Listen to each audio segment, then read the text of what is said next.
but it's not like it followed through all that much anyways. Like even if I had taken this on most stocks like this, you'd say, well, you could be long between 50 and 75 and then take that move for 50 to 75 pennies. That's good on a $12 stock. I feel like on Bird, that's not what I'd be shooting for, because I look at the days range of $4 and I'd be thinking a scalp is at least $1. But it's trying to go. So Bird's looking okay.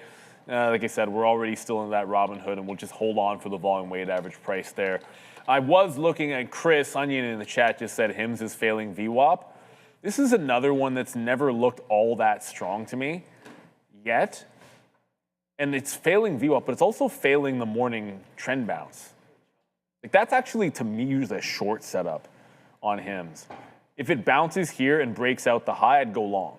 If it breaks that top here, I'd go long and then give it back into probably like 75 or so. But HIMS is starting to look a little bit weak as well. I can't even, there's so many small cappers moving, I can't even usually speculate as to what Sharif is trading. Usually I would say something like, oh, I bet you Sharif is on this, or I bet you Sharif is on that. Oh, you are trading ONFO.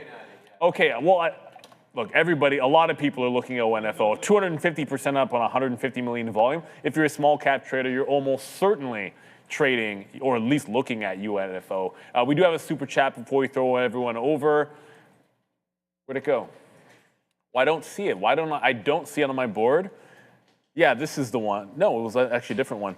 So Adam James abroad, ONFO, go, go, go, let's go, another green day. This is the one that I don't have on my board to be able to show you guys the way you did there.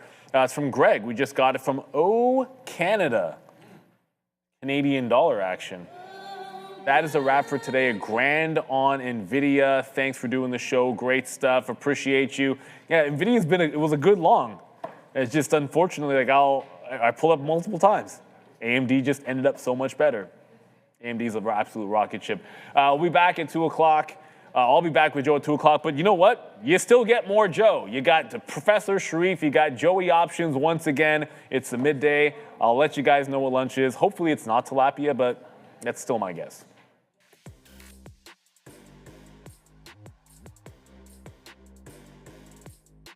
Boom.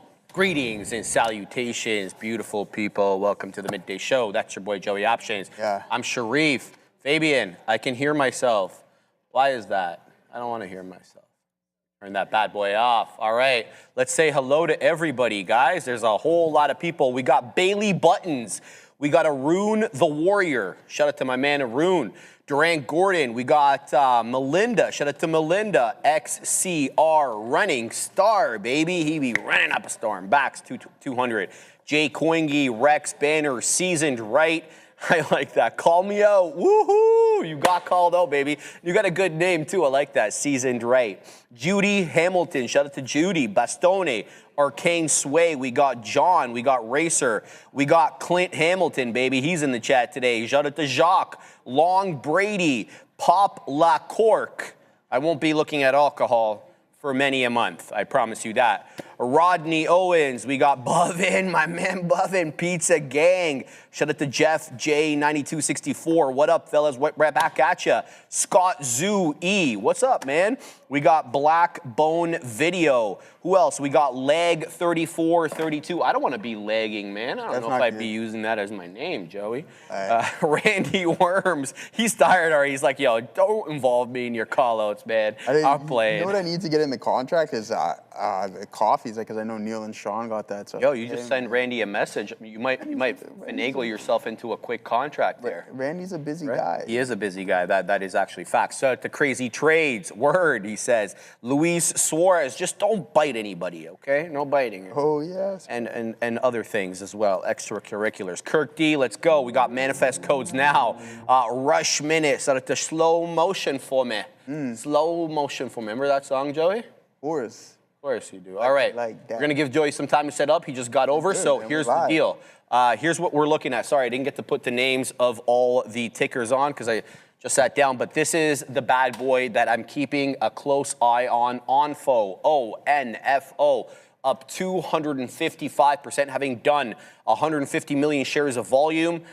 This is quite respectful here of trend. You saw some initial resistance there into 170, looked like more along the lines of 150 resistance. That's earlier in the pre-market, loses VWAP, and that's basically the end of the pullback. It's been all gas, no brakes. So how many times has this halted? Let's take a quick look.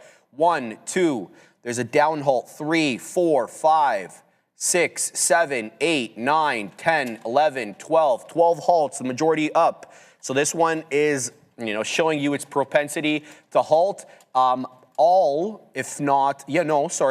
one of the halts has been longer than 5 minutes. That was the one that right at the open, 9:37 or so. Sorry, the second one, 9:37. That lasted for a period of 10 minutes. Let's take a quick look at the time in sales. We halted at 11:56. What time is it right now? Here comes 11. It should be open. It is open. And there it is into the high of the day. The high now 244. I see some support here between, like you want to say, 2 mid-teens to about 225. Let's flip to the 5-second chart on Onfo so we can get a better look and see where the support and resistance is. A lot of support at 230. But here we are at 250. So we do expect a little bit of resistance as we come into the half dollar. Whether we clear it cleanly or not is really going to be dependent upon whether there are a sufficient amount of buyers or the profit takers are taking aggressive profits into the half dollar. So no clearing of the half dollar quite yet. Here it comes into 35. Let's see if we can, into 25 we go. Let's see if we can get in here. Give this one the old college try. Current bar low on this bad boy is 227. So we're going to go ahead and say 219 is the out there. We'll give it to 15s and we'll see what we can get. So we got 30s on this one. I'm not really expecting a whole lot, to be quite honest with you, not right away. If it does pop up into the low to mid 40s, we'll take something out here. But just trying to get my foot in the game with this one, kind of see what the price action is like. I really wasn't watching it all that much. So it looks like we're going to get stopped out here for a little amount through the break of 19. So we're in at 30, showing 27s. Let's see if this one has the juice to continue or whether or not it's going to, dilly-dally before it makes its way into the half dollar. So Onfo and focus for me. But there's also others. Double N. We'll get to that one in a second. NN up about 21%. That's looking good. I'm seeing Rumble. Who remembers Rumble? Obviously, the Canadian streaming service. 674 high. It's also looking quite good. AXTI, which is this bad boy right here, into the highs. This one's quite expensive though, about 76 bucks and change. It's up 21.5%.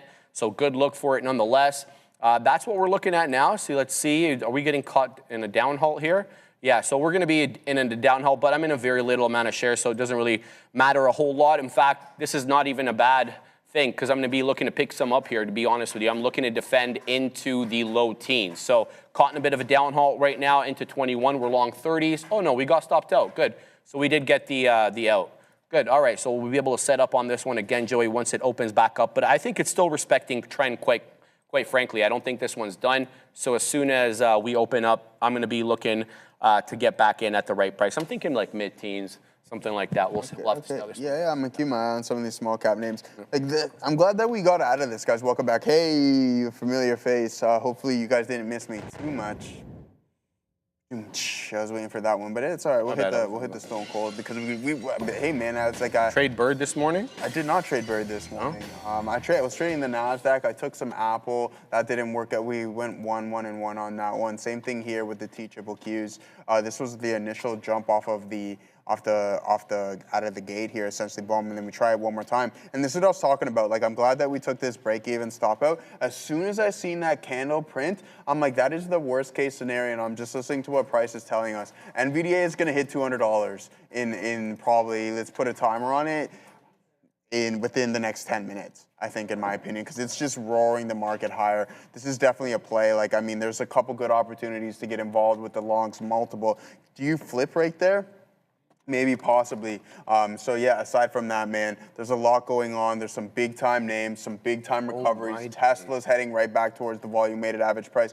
Prints across the board that we can get rocking and rolling. It's just unfortunate that Apple didn't want to participate in this rally. It did after multiple bottoms. So aside from that, good chances, good longs.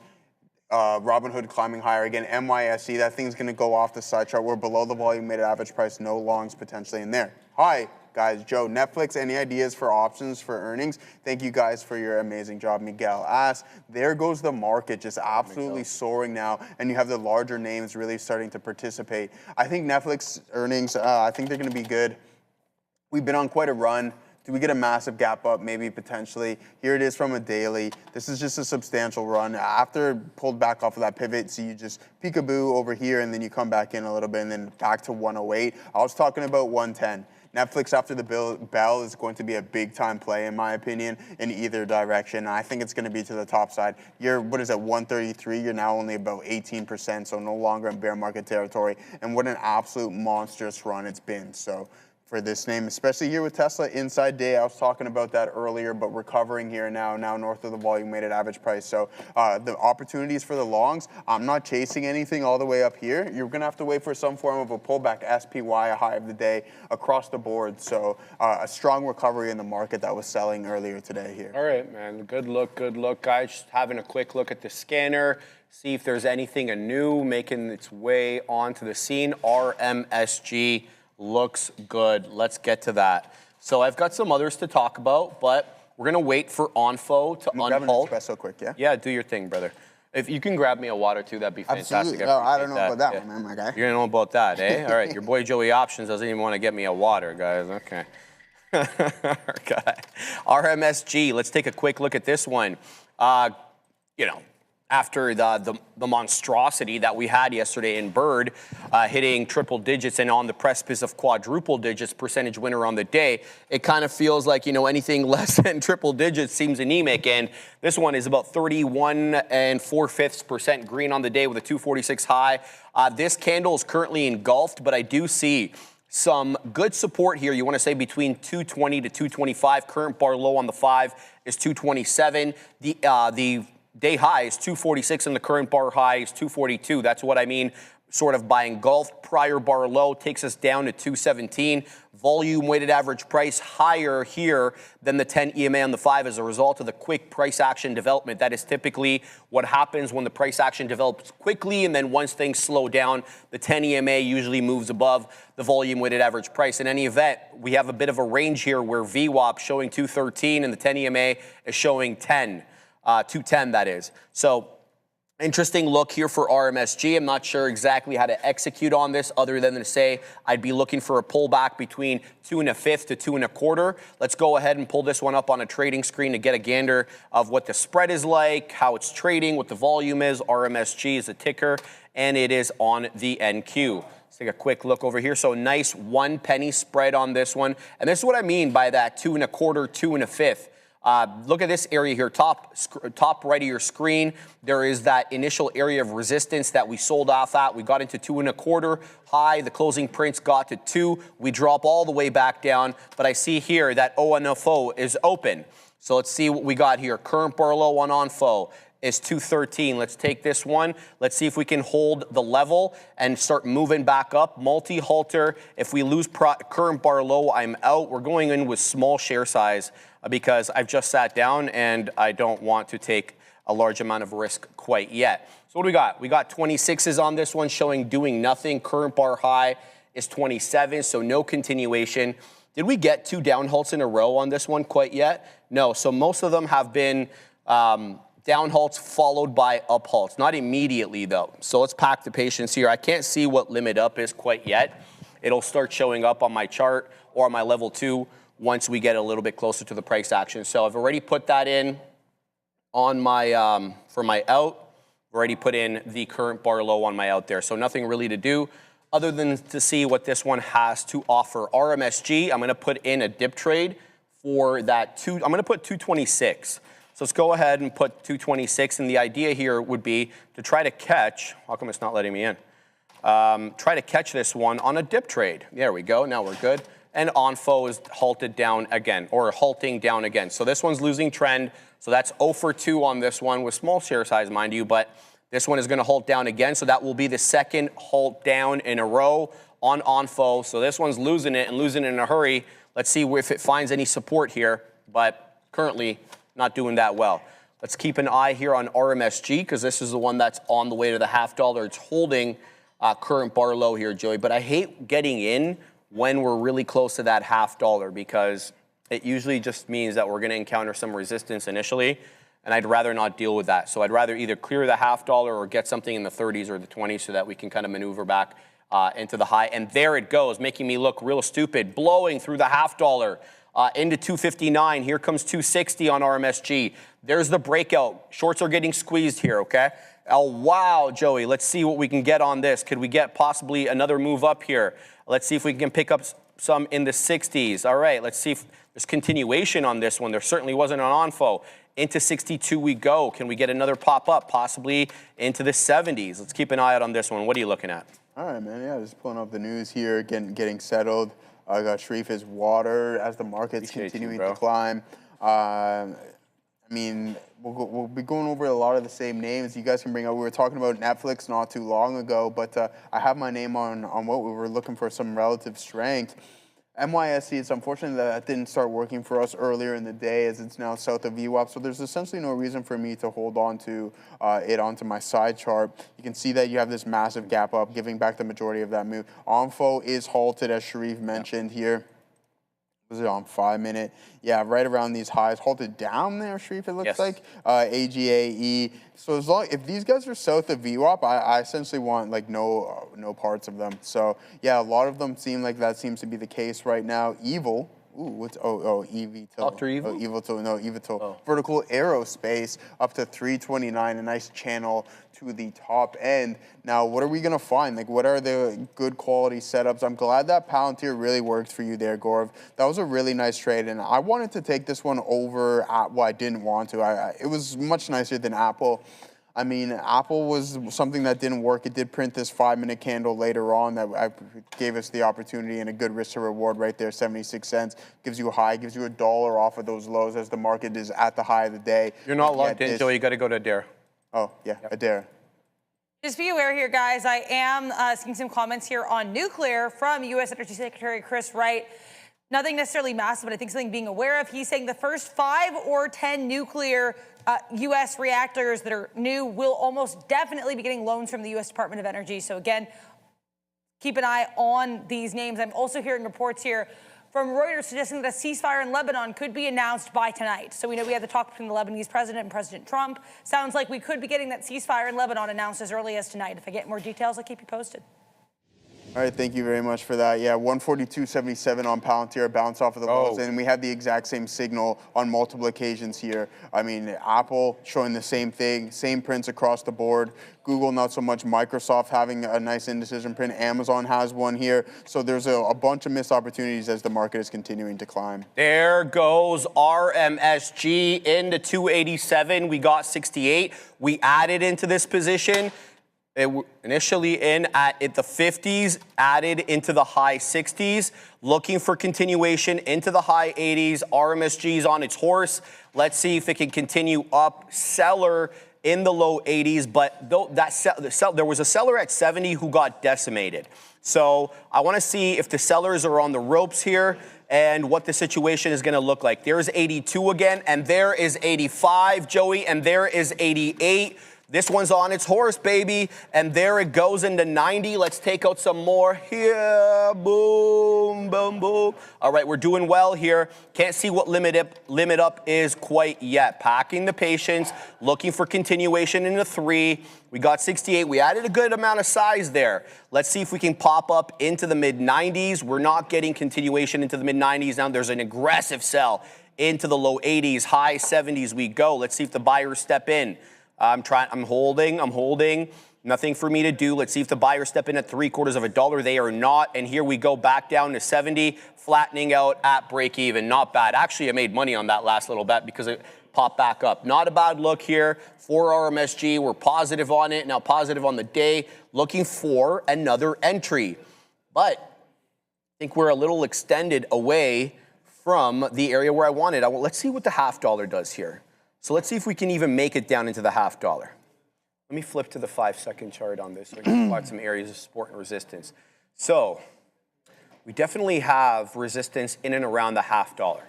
All right, let's pack the patience here. Let's see if we can get back above $0.75. If we can, it'll start rounding. It'll start doing that rounding shape. It's not quite doing anything yet. In fact, it looks like there's more selling coming in here. So packing the patience, waiting for either the $0.5 to step in. Now, mind you, the volume weighted average price is a little bit below the $0.5, right around the low 40s.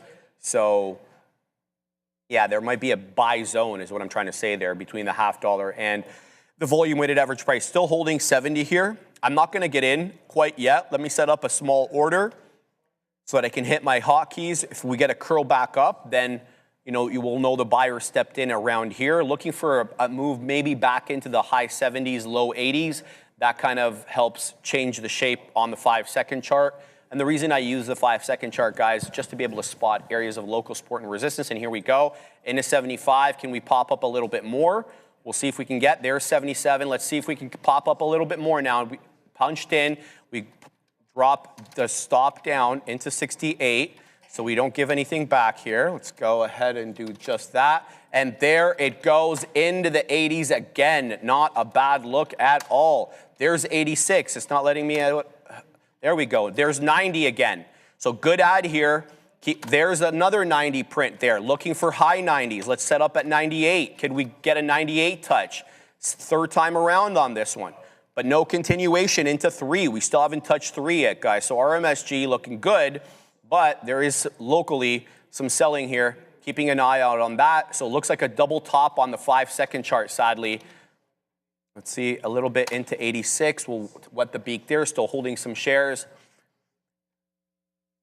What do you think about that? Double top-ish, or that higher low into 80 takes us probably back into 3 on the 5-second chart up there? What do you think? I'm not sure, brother. We got TQs on here. You got TQs. Yeah, oh my God! All right, talk about it. Yeah, we're gonna see what we got going on here. We're gonna take this attempt. If it continues to go, I mean, I'm looking at Amazon as it's grinding higher. We'll give it to 50s, just 10 cents. There was a nice inverted hammer candle at these highs. I think we've just been moving up a little bit too fast.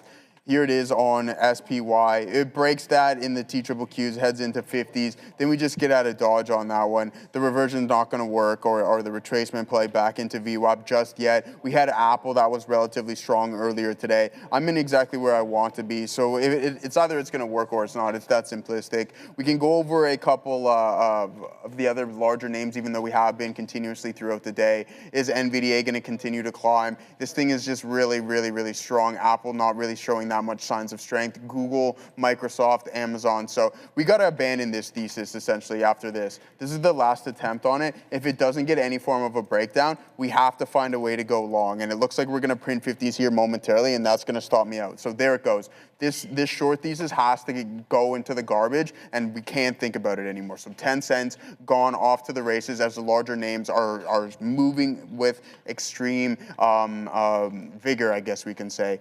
Off the lows, rebound, have to be more patient for that potential move, but there's zero chance that I'm going to be chasing any form of trade all the way up here, just in case there is that pullback. So again, we take 2 losses on the TQQs, a break even and a win. That's it. No more. Find something else, and this is me just game planning, and essentially I have to stick to the rule. As attractive as it may look, I'm not taking it anymore to the short side. I have to find a potential long. Where am I going to find that? I might not, unless there's somewhat of an aggressive pullback. Bitcoin now north of the volume weighted average price. Tesla, I still have MYSC on my side chart. I have no idea why. Ethereum still climbing. CRM looking not too bad either. So not too bad of a recovery in the overall market. All right, failing trend here. So we're out. We make money on the entire trade. Here it comes again into 70s. That's where the buyer stepped in last time. So now we're getting a bit of a range here on the 5-second chart. And if I can kind of make my point, hopefully I'll be able to do this without it going, it's already moving against me. Moving. All right, so this is what I was kind of meaning there. 70 buyer, oh, come on, dude. Like, I can't even do any TA without this thing just rocketing up without me. Like, I have no opportunity to even look at the charts. And here we go again. We're about to break through 3. Big seller at 98s, 99s. Let's see if we get the spike through 3. Is there buying here enough to take us through this level? A lot of resistance at this level over here. So let's just kind of give this one the old look. So it's a 299 area high, coming back down into 290s. So no continuation quite yet. Let's pick it up in the 290s here for another attempt, possibly at the high. We'll put some at 97 and 99. And then I got to tell you, below 80 stops me out. So we're in small size. Let's go ahead and throw that in there so we can lock in some profits. Below 80 stops me out. Trying to pick up some into this area for a 3 break. It's a 299 high. We know the sellers were coming in pretty aggressively there, but that was the money fill, man, into the 70s to pick up and to hold trend. So I missed that one, feel bad, but in any event, we'll keep an eye out on this one. Kind of going against me here into the 85 area. Buyer at 81, 82. They were stepping in there last time too, before we flushed into the 70s. See if we can kind of hold up at around this area. I'm not even looking at Onfo, which is apparently halted down again.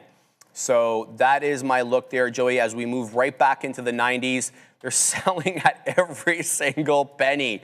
90, 91, aggressive selling. So we'll have to pack the patience here for another maybe attempt at 3. We only got to 299. We never touched 3. So something to think about there. All right, yeah, I'm just running through my watch list here to see if there's anything that I like. Again, I'm not chasing anything all the way, so I might not be in a trade for quite some time unless I see something. We have to be patient at this point and wait for something to fall onto our lap. SMR off of the lows, but the MAG are just absolutely on one today. NNE, we're going through a couple of those ones. Archer still breaking through the volume weighted average price. Tesla continuing to climb. It's going to be a full-blown recovery, man.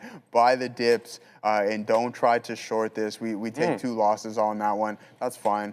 It's only a trade away until we go back into Greensville, USA. There you go. And we'll look for something here. It may not come, man, but we'll try to keep everything. Yeah, it may. We'll stay optimistic without any question to wait for that high-quality opportunity. Other than that, it's just sit on the hands, wait. A couple of good trades earlier today, NYSE. I'm going to say for probably the 15th time this morning, it's still on my side chart. I don't know why. I haven't found anything to replace it with, Sharif, but how about RMSG, my guy? What's RMSG? Is that what you're in? Take a quick look. You tell me if you like the chart pattern. You don't have to trade it. If it's extended, I probably won't. It's at the highs. And there it goes into another area high. We're holding from 94s, and there's the new high of day into 17. I'm looking for the quarter dollar, Joey, I got to tell you. Maybe you know that. Here's the fifth of a dollar, and boom, into the quarter dollar we go. Good trade here on RMSG as it goes into 82%. Let's see if we can set up a little bit better on this one now. Now, I think we've cleared the $1 area or the whole dollar area by a sufficient amount so that if we do get a squeeze right back down, I want to be a buyer in and around 3. Onfo is folding. Onfo is not even in my purview anymore. RMSG is him right now. It is absolutely exploding to the high side. Trade what's moving, guys. The buyer at the quarter dollar, big buyer at the quarter dollar there, just stepped in on the bid. Then now he's moving up into 26s. But down into 23s we go. Oh my days. Oh my, as you would say, oh my Lanta. Oh my, as many people in the chat are now saying too, by the way. Lanta. Oh my Lanta.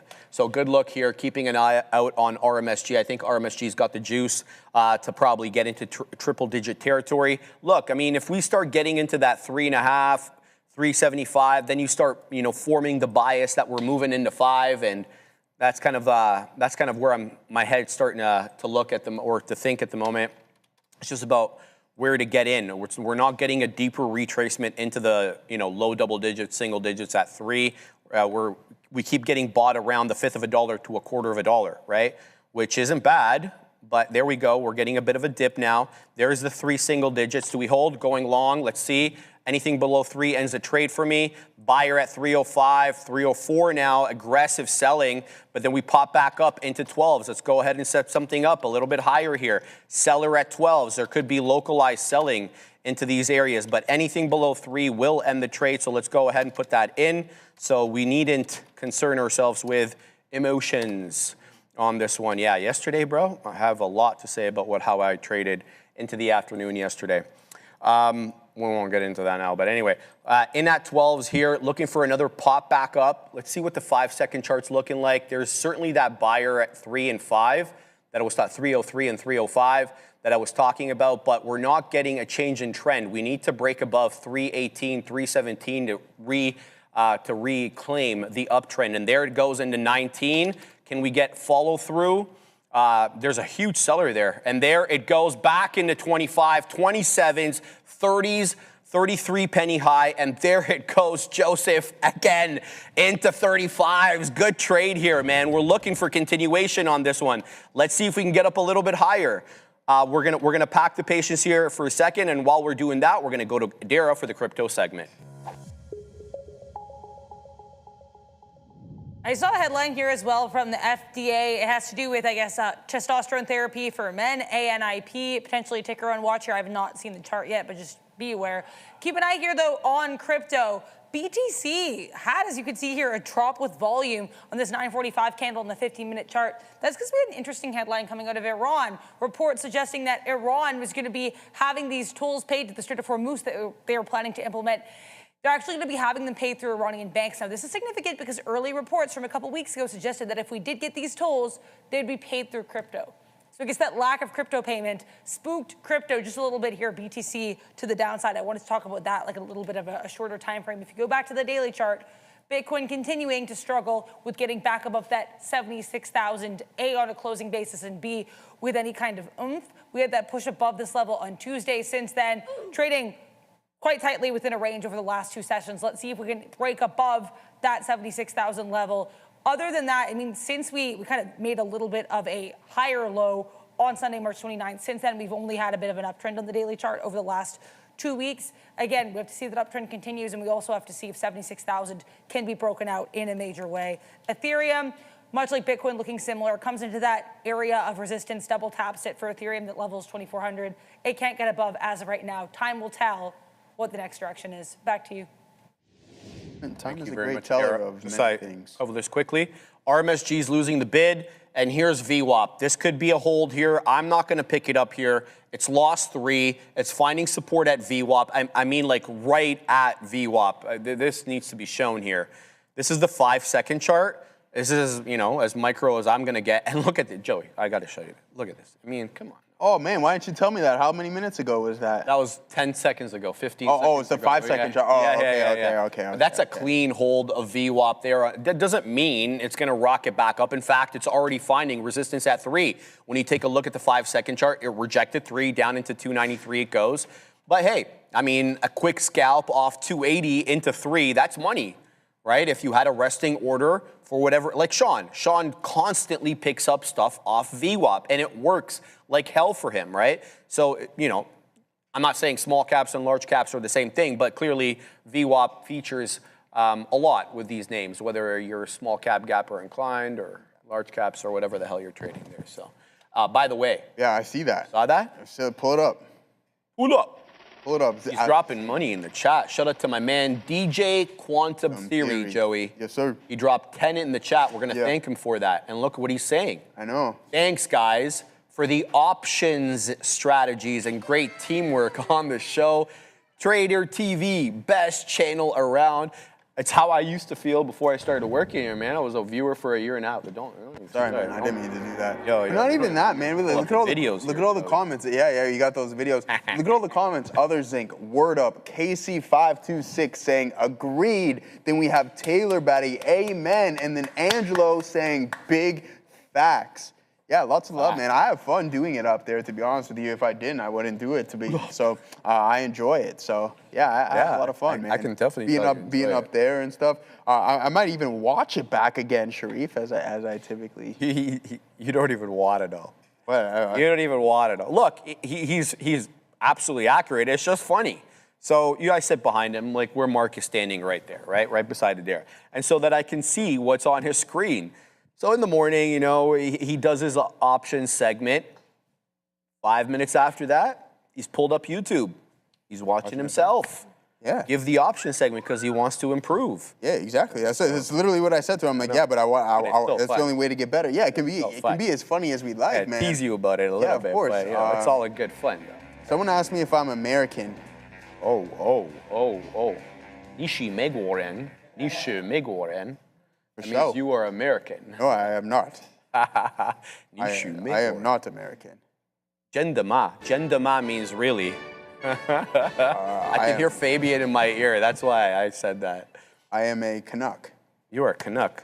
Nishi Janadairan. Is that a Canuck? Nishu Janadairan. He is Canadian. All right, Robinhood, what are you doing? Tesla, what do we got going on here, man? Thanks, eh? Yeah, no problem, my G.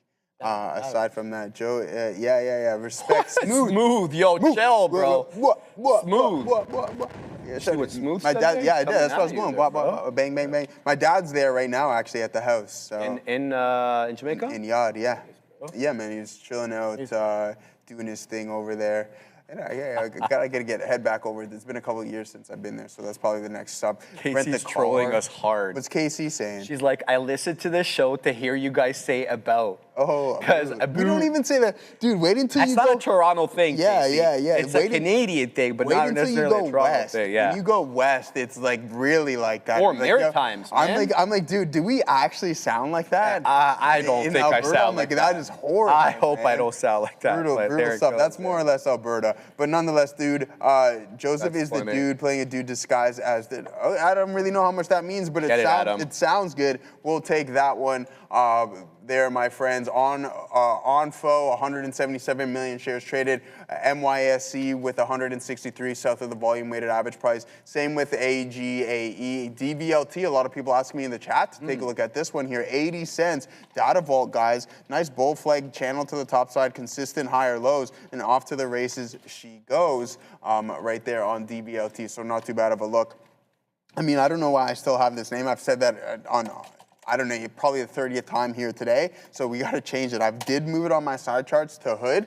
I have the TQs up here, but we're going to stop ourselves from taking the short. That's probably going to work momentarily. So that's good times. Anyways, aside from that, Sharif, it's going to be a cool one here. We're waiting for a high pride time opportunity for us to get involved. And we need to wait for that to come to our lap. RMSG has gotten back above $3, guys, but still putting in lower highs. My main man, Adam James Abroad, and he really does mean that in his name, because this dude is constantly traveling. I follow him on the gram, so I would know. He's a digital nomad. He is. Yeah. I think that's okay. I think that, right? What's wrong with that? Isn't that? Well, it's be hard to keep up with family and stuff. For me, that's important. Okay, because that's my parents important. rely on me for a lot, right? So, Adam, he wishes he was not a crowd. Okay. Oh, Adam. Yeah. Well, come on, bro. Come on, bro. You Come can on. take it down now, Ass. Yeah, SSC, take that off. Adam, come on, brother. I love you, Adam, but you are a prickly one, especially because, well, with Abroad, yes, MF Dangerous, he's with his wife. They traveled together, so shout out to both of them. Adam James, my man. But he is a Trump comment. What did he say, Darwin? Can't see it. I don't see it on my blotter quite yet. So we'll keep Adara's on that. She'll be on that in moments there. Shout out to everybody else. Okay, we're going to Adara. The post. It is on True Socials, but he said to Ramin off camera he'll probably post about this before 12 p.m. and he did. So this is truth. He just posted about his phone call with Joseph Aoun, the quote highly respected president of Lebanon, and Prime Minister Bibi Netanyahu of Israel. These two leaders have agreed that in order to achieve all caps peace between their capital C countries, they will formally begin a 10-day all cap ceasefire at 5 p.m. Eastern. So I'm guessing that's today. On Tuesday, the two countries met for the first time in 34 years here in Washington.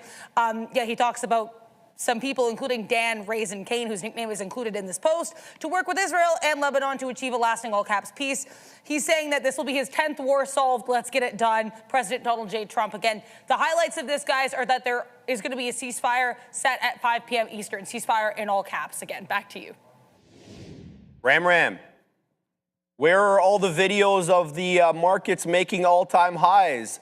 I know you love to credit President Trump when the market's dropping and it's red. We're never going to win so much. You love that video. Ram, where are the videos when we make all-time highs? The people want to know. Where are they? I want to know. This is what we got. What did you say about Pam Bondi, Fabian? I didn't. Yeah. All right, Pam Bondi, remember? The Dow's at 50,000, right? That was the best. This is, I'm sorry, I don't want to have to do this, but I'm going to have to do it here. Go ahead. Everyone who's like, yeah, Joe, whatever, man, market's going to go down 15%. This is what I have to say now. Unfortunately, I love you, but it's one of these. No, I mean, no, in all seriousness, man. I did it, think- Fabian. There we go. Okay, Yeah. you're good. You're ready Yeah, to no, rock no. and roll. You want me to do a test trade? Yeah. Okay. There you go. You got one. I don't got I anything. did. That was good. Yeah. I mean, I'm not going to short anything right now. The market did take another big time move. Bitcoin decided to squeeze. So yeah, I mean, a nice move over here in IBIT. We'll head over here and see what we got going on. Then Nasdaq, as this name was going from still negative. I was going to try to put that Biggie reference in there, negative to positive. Anyways, aside from that, a nice hold up here. We reject this pre-market high of 42.50, starting to come in a little bit here. So let's see if we were going to get that reversion back towards the volume-weighted average price. And if that's going to be the case, I'm most definitely going to look for a long for a bounce off of VWAP or something along those lines. So patience, patience, patience, as I typically say, and I'll wait for that trade to come into. Robinhood looked like it might be a potential short here as well. A lot of inverted. Gore, it's a hammer candle type day, my brother. Look at this right at the volume weighted average price. Look at this at the highs. This is where I was going, essentially. I'm like, oh, okay, we're definitely going to get a short play right in here. No, or sorry, this one right here. I'm like, oh, okay, nice little short. No, AC Slater to that one. Off to the races. Now printing another one. So be cautious because what's displaying on the TQQs, and if you go and look through the Mag 7 and they're deciding to go opposite, false print. And that's essentially what got me here this morning on 2 attempts. When I seen one, the break even, I'm like, yeah, there's no chance. Bye-bye. Let's see if we can find something else to play. There's a nice volume increase on Bitcoin. Robinhood inverted right above VWAP. Let's see if that gets a curl over. We climbed up to $91 plus in the post-market, so that was a nice little bit of a move. And Tesla struggling above VWAP as well. All right, guys, here's the deal. I'm not liking anything at the moment, except maybe, well, we'll see. Rumble's at VWAP, and that could be an interesting trade. Where is Rum up today? Let me just double check over here. Pardon me. RUM. This is an update unless I put it on the watch list on the side. We're up about 14 3/4, give or take. This is the volume weighted average price. An aggressive retracement, 3-candle, red setup all the way down. Yeah, into VWAP. I mean, I'm going to need to see a little bit more to want to just get back in, but Rum at VWAP likewise. You know, we're talking about VWAP here. Onfo is right at the volume weighted average price and has been holding up that way since it unhalted from the downhole. It's not really putting any higher highs when you kind of zoom in. In fact, kind of feels like we're putting in lower highs with that flat bottom, give or take being bought up in the mid to high 150s, 160 as well. So unless we get a decided trend change here on Onfo, being at VWAP and holding at VWAP just isn't enough for me. So I'm going to have to hold off on this one for the moment. I see that RMSG is continuing to hold above the volume weighted average price, and by extension of that, of course, the 10 EMA. But take a gander. Lower high, lower high, lower high. So that's 3 lower highs in a row ever since we made that intraday high at 335.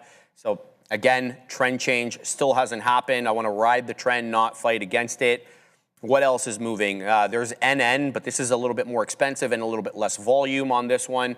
Let's see what NN's volume profile looks like on the day. Pardon me. We're up about 20 3/4, having done 3.6 million shares of volume, but this one is also suffering from a bit of a downtrend, trying to find support at the $0.50. I'll be focusing on that, possibly. AXTI, I did mention this one, a little extended into $77, much more expensive of a name than the ones we typically trade, up 22%, but respectful of trend and most notably respectful of the 10 EMA so that we can kind of gauge the area pullbacks. You guys were tagging me with a bunch of different ones, so let me have a look and see what you guys were talking about there. Let me bring in my single chart on the side, and we'll bring that in. Let's flip to the 5 on this one, Assassino. What do we got on this one? RKLB, you guys are talking about Rocket Labs. Good look. More expensive, though.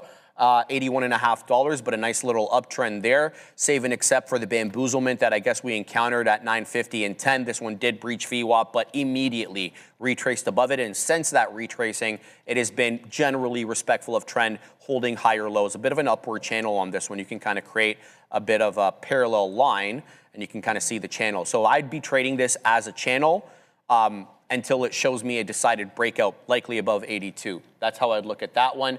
Jackie, bro, you were making me laugh so much that I can't trade. Please get serious. Sorry, bro. I didn't mean to do anything like that. Casey's saying MGRT. Let's take a look at that. MGRT. She said it's halted. What do we got here? Yeah, there's no volume on this case. 30,000 shares. Yeah, but that's your life right there. I'm not going to trade this. So let's see what else you guys are looking at. EVTL, says Texas boy. Let's take a look at that. Oh, okay. You know, not bad at all. No, not bad at all, Assassino. Look how it's putting in higher lows and generally finding support at the 10. Okay, this one's earned its way on the side chart. By the way, Onfo is bouncing off VWAP here, and it could be coming in to $2 pretty soon. So just saw that on the side chart. So keep a lookout on that. But let's put in EVTL. This is a good one. Thank you for that. Vertical Aerospace into the day high, 347. It breaches the pre-market high, so that's good right there. That pre-market high was 344, so an official breach there. Whether or not we make it up into the whole dollar, or not the whole dollar, Joey, the half dollar, we'll have to wait and see. But volume, let's see what volume is like for this one. EVTL. This one is up almost 30%, 28.33%, with 7 4/5 million shares traded on the day. So EVTL, a good looker. I'm definitely going to keep an eye out on that. Bovin says, go long again on RMSG. That was a while back, though, he said that. I don't like that, Bovin, right now. You know what I mean? It's just making lower highs, so I can't jump into that one. Grunfeld saying ACHV. Let's have a look at this one. Oh, Grunfeld, my man. Yes, this is what we're looking for here. Who are we taking off? We're going to take off that $77 stock. AXTI. You guys are bringing some good ones today. Bless you, Ram. And by the way, for people asking in the chat, because we always have newer viewers all the time, right? Ram is short for a name of Ramin. Ramin is one of our production team. We have 3. We have Fabian, we have Andre, who I call Assassino, and we have Ramin. Each one obviously has their own responsibility. So when you see me speaking off camera to somebody who wasn't there, that's who I'm speaking about, Ram. And so you guys can get acquainted with her. Sometimes she gets on the show. Right, very little. Ready to fight, that's for sure. What's that? She said, I thought he called me short, I was going to fight. What? No, man. Well, you know, she is a little short, right? But not tall. We love you, Ram. Oh, okay. No, everything is good over here. Joey, there's a couple of good ones, man. ACHV, EVTL. We have a bunch of, obviously, new trades we're going to be looking at here. So I'm going to send it to you while I get some screens ready, man. Yeah, man, get the screens ready. Second signal, double bottom. Apple was the... Yeah, I know, Gore, man. Hey. You know that scene from Mr. and Mrs. Smith where he's like, they're in group therapy or couples therapy, that is. I mean, yeah, Gore, what a dog Apple is here today. And it's continuing to climb, man. I mean... Good or bad? It's good, man. It's right back towards the volume-weighted average price. Multiple signals. Like, I thought within this congestion, it just took 2 more prints after that in about 45 minutes or so, and then off to the races it goes right off of this. A couple more liquidity grabs. Because there's the float on this is so large, and the market cap is so large, it takes a while for it to turn around. It's like a cruise ship. Yeah, exactly. It's like the cruise ship analogy that I typically use. It's not a speedboat. It takes, you have the V reversals here and there and stuff like that, but a nice curl over, and the opportunity was there. So I hope you took the advantage of that. You get 2 points off of that low. I think the real play today was that pound tier 1. That was a thing of absolute beauty. And still continuing to climb. You could have just been in this all day out of the first half an hour of the gate and then off to the races. So it's been a fantastic day for these bottoming signals here today. And I mean, it's hard to find a position right now, to be honest with you. I'm not chasing anything around these highs. Have a look at SIDU. SIDU? Yeah, your boy Obi. The dude's making moves. I don't know. It's up there. It's up there, but too far from VWAP. Too far, Yeah, too far from VWAP. Like, I either want the low, the highest buy with a potential reversal, or I want to get in around the volume-weighted average price. Just buying stuff extended like that, I'm not good, because where am I actually proven wrong? Essentially at the volume-weighted average price. I just think that the risk to reward is just too much there. But the market's starting to slowly curl back over. I'm not surprised by it whatsoever. I took it off of my chart. We took our attempts on the short, continuously climbed, and then sure enough, you break through that pre-market high, you print this beautiful inverted hammer. So if you're willing to take more stabs on a name than what I am, I have my 3-strike rule. We went above that, and we don't want to continuously, because that's when you can fall into a rabbit hole. But now you're breaking through the open of this candle, so you might see a potential slide. With that being said, always have the larger names in your rearview mirror.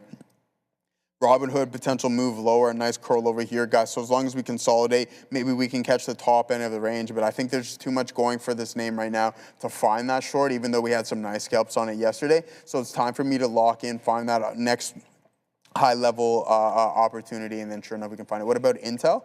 I don't know. What about it? Let's pull it up. INTC. And see what we have going on there. KT for the win. Yeah, I'm on all day as long as Sean or Neil are gone. It's your boy all day. Whether you love it or you hate it. And you got to deal with it. Anyways, aside from that, SIDU, same thing. Whoa, do you have to order shorts for this thing? Probably. Check. All right, well, look at this. Yeah. Look at this, Gorev. Second largest volume print, 5-minute candle at this high. Let's see if it works out. If we get a pullback, then hey, man. You only have to give it about 15 cents or so, and you can start to party a little bit here in this SIDU space station potential short. All right, guys, EVTL, ACHV. I am missing ACHV. I see it, Bovin, but I'm looking at EVTL as well. ACHV is about to break through 5. It's up 40%, 498 high.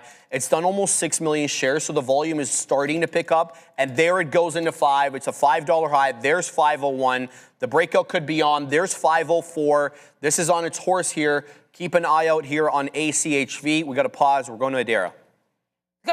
Company formerly known as MindMed popping higher here. This is DFTX, Definium Therapeutics. They're pushing higher here after CBS reports that the President Trump and his administration is drafting an executive order to facilitate federal funding for Libogaine research for PTSD and traumatic brain injury. So again, traumatic brain injury legislation here specifically for Ibogaine research, that's sending DFTX to the upside. ATAI apparently also benefiting from this catalyst. Much cheaper ticker. This one about $4. DFTX about $22. Back to you. What does that say right there? What does that say? What does it say?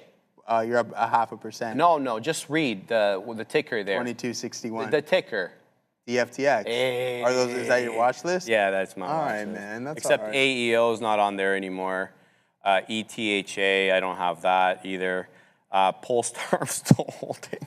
I don't know why I'm holding. Talk to us a little bit about Polestar. Polestar? You want the truth? Yeah. You want the truth? They dropped a new one. It doesn't have a rear view window. Like, there's no window. They made it opaque on purpose. I don't know where this company, what the direction. I thought that was a good idea. I don't know, man. Let's go through some of the names. ACHVS. Roland Joe was asking me about Arsenal. Oh, here he is again. Adam James abroad. Oil remains too high. USO higher lows daily and weekly and still rising, yet the market is at all-time highs. Global oil shortages everywhere. I'm so confused. I don't think you're the only one, Adam. I think that the market's forward-looking, and as a result, it's looking past this, saying that, the end is coming near. Whether you believe that or not, I think reasonable people can disagree on that issue. And I also think that there will be a supply issue for a while because it takes these boats like 6 weeks, once they get out of the strait and to head to Asia, which is the area that's hurting right now with a lack of oil. So I completely see your point. Can't disagree with you, but the market can stay irrational longer than you can stay solvent. You've probably heard that many, many times, but that is the truth, and that's an old adage, but I think it holds true for most of these things. Guys, AMD's ripping 275. I think 277. I think that's all-time highs. But I'm focusing here on ACHV, as this one is trying to hold up above 5, in the same way that EVTL is about to take out 3.5. It's at 348 right now, Joey. Let's see if ACHV wants to hold 5. There was a buyer at 5 on ACHV. Let's flip to the 5-second chart and see if the buyer is pretty stringent. Not really. What are you looking at, brother? I'm just chilling out, man. Talking to Medical Marinera in the chat, seeing if we can find a potential trade here as the market's continuing to climb. We have SIDU Space Station in the corner of our eye. I'm just thinking about things and my mind's moving and stuff like that. But we want to lock into something to see if we can find a potential trade. So with that being said, it's going to take some patience, guys. We had some earlier trades here today, but I also want to be able to put on the best opportunities possible, and then that will result in some good trades, and that's what we wanted to display for you guys. All right, so it's just not like I'm not a runner or a gunner. I'm more or less a sniper. All right, Firefly Aerospace continuing to climb. So this is looking really good. FLY $42. What does it look like on the daily? I think is one of the larger questions. Okay, I mean, a nice recovery, right? We're not going to complain about that. We had the Fly IPO with a high of around $70. It's just been selling Tank City after that. But a nice, look at this. Look at this double bottom right here, ladies and gentlemen. That's a beautiful level right there. So yeah, I mean, what I was thinking about, I'll just tell you guys. Sharif and I like this guy named, if you guys are familiar with his name is iShowSpeed. But we'll go over to Adair when I haven't seen anything from him in a while, man. Yeah, he's chilling out, man. He's doing good things. As soon as I get the green light, let's go to Adair. We're going to talk about what's on my mind. Just be aware here, guys. It looks like President Trump announced a ceasefire between Israel and Lebanon before Israel actually agreed to this ceasefire. So now we're seeing reports from Israeli media saying that ministers were, quote, outraged during their security cabinet meeting because the security cabinet, they had not agreed yet. And this was announced without their approval or explicit consent. So yeah, keep an eye here. More tensions as the ceasefire we thought we were going to get 5 p.m. Eastern is now thrown into question, it seems like. Back to you. All right, good stuff. So now going back to my story, Sharif and I like this individual in the iShowSpeed, but I have a new individual that I like, and he goes by the name of Togi. If you guys know who Togi is, I think he's absolutely hilarious. So essentially, the way he thinks, it's comical. He's sarcastic. Anyways, long story short, he makes this video, and he's planning to flip like 25K into 300K. He's like, it's an easy 3-step process. But halfway through the video, it shows like he's like, oh, okay, yeah, the 3-step process doesn't work. He's like, all right, step 23 of the 3-step process. Anyways, he doesn't end up doing that. But I just like that type of sarcasm. I think he's absolutely hilarious. So Togi, one of my guys right now, as I'm looking at something. Robinhood, I think this short's going to come into play here momentarily. You guys know who Togi is. Aside from that, guys, holds this 87.26. You have to give it 50 cents right now. You're at the top end of the range. So let's see if that's going to happen. This is only a 3-step process, so essentially we got to wait for this to come into play. We take the long, and then next thing you know, bang, we're all the way down to 86. So hopefully we don't need to get to step 23 of the 3-step process. Oh my days, that's a lot of steps, bro. In a 3-step process. How many steps a day do you smash? Yesterday I don't even know, man. I go to the gym. Here it's not that many if I'm not outside running. Actually, no, I shouldn't say that because I take Milo on long walks. Okay. So what's your average? Like you don't. I have the thing. You have it on the phone. Okay. Yeah. I'll pull it up here. Today I'm only at 205, my boy. 205? Yeah, today. That's impossible. 205. You've done 205 in the office, bro. That's what I'm saying. I don't think that's accurate. I think it's probably way understating your steps there. Today, I'm saying, on the week. No, but you've done more than 200 steps, bro. You think so? Yeah, just go in.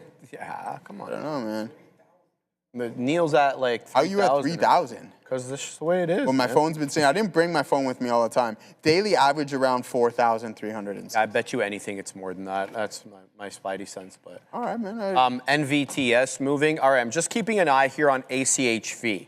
So looking for this one. It's got a topping tail candle, but it seems to find some support at 5 generally. So I did get in 510, got out a little bit. Sorry, initially 520, got out 527. It dipped down. I added into 510, stopped out through 5. So negative on this one. Definitely looking at going positive on it. I think it's still strong. It's holding above 5. It's not retracing aggressively below 5.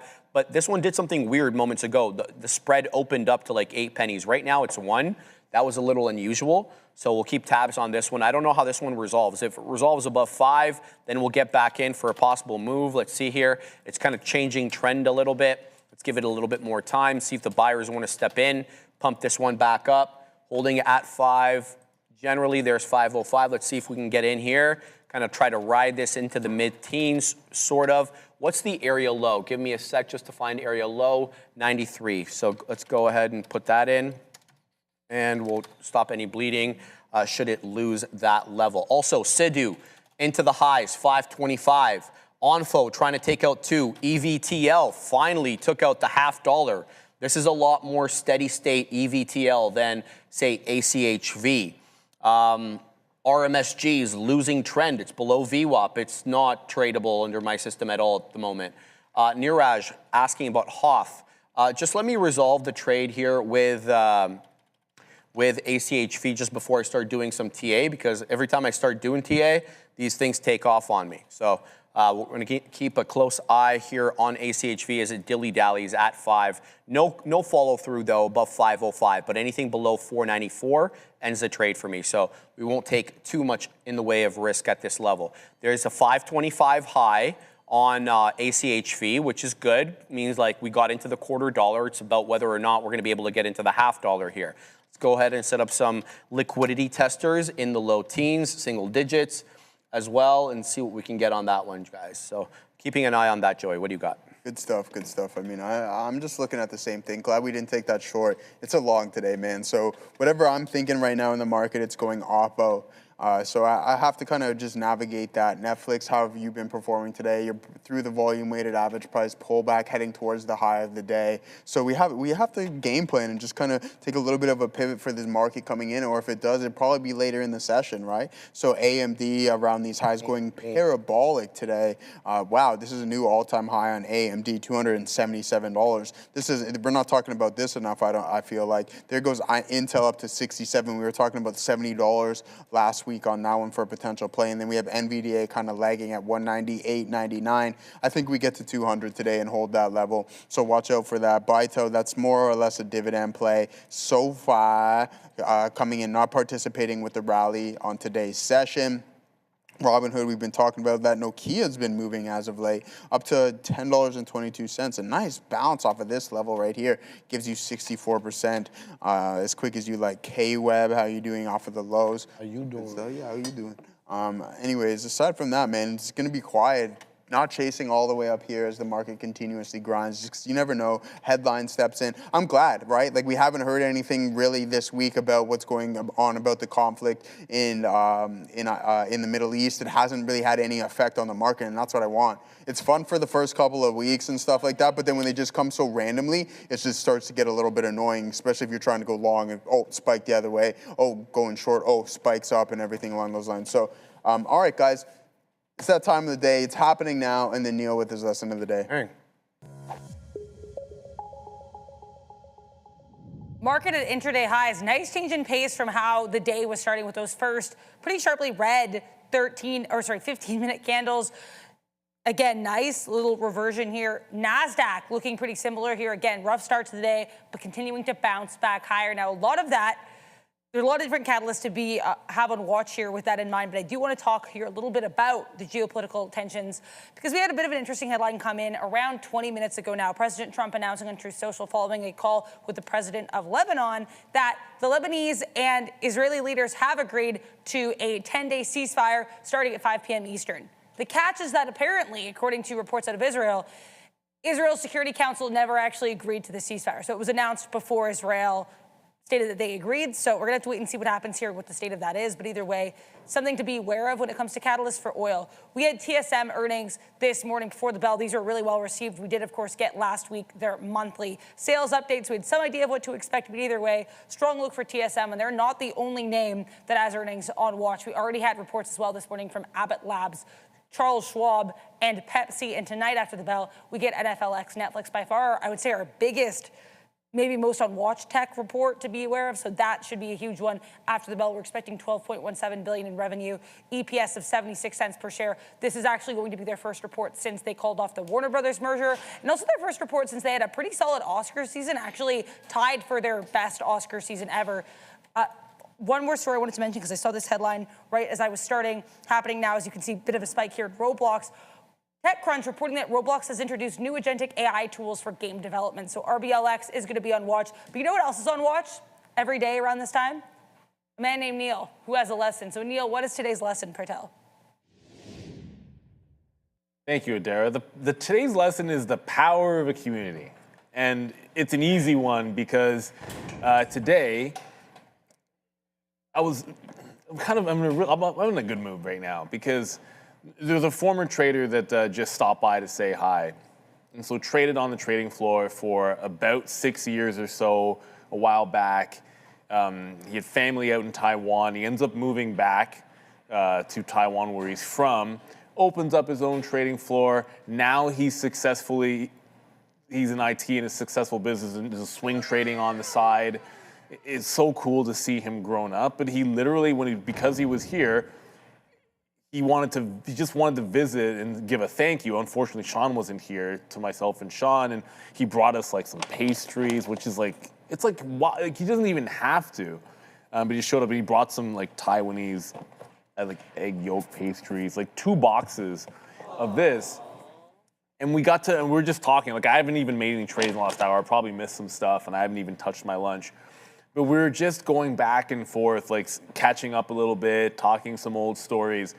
And the thing that stood out is what he said is what he misses the most about not trading necessarily every single day. He swings trades now. It's not the active trading every single day. It was the sense of community that was on the floor, that you just had people that bounce ideas off of, and you develop these friendships and what comes with all of that. And a lot of times you see us talking to you guys, you could be sitting at home trading by yourself, which is incredibly difficult. And I'm always thankful, and I feel like was blessed that I never had to do that in my trading career. When I started out, I was on a floor that I could learn from other people, and we helped each other grow, and you bounce ideas, and it's like, well, this is what I saw, and they're like, what are you talking about? This is what I saw, and then you get something out of that.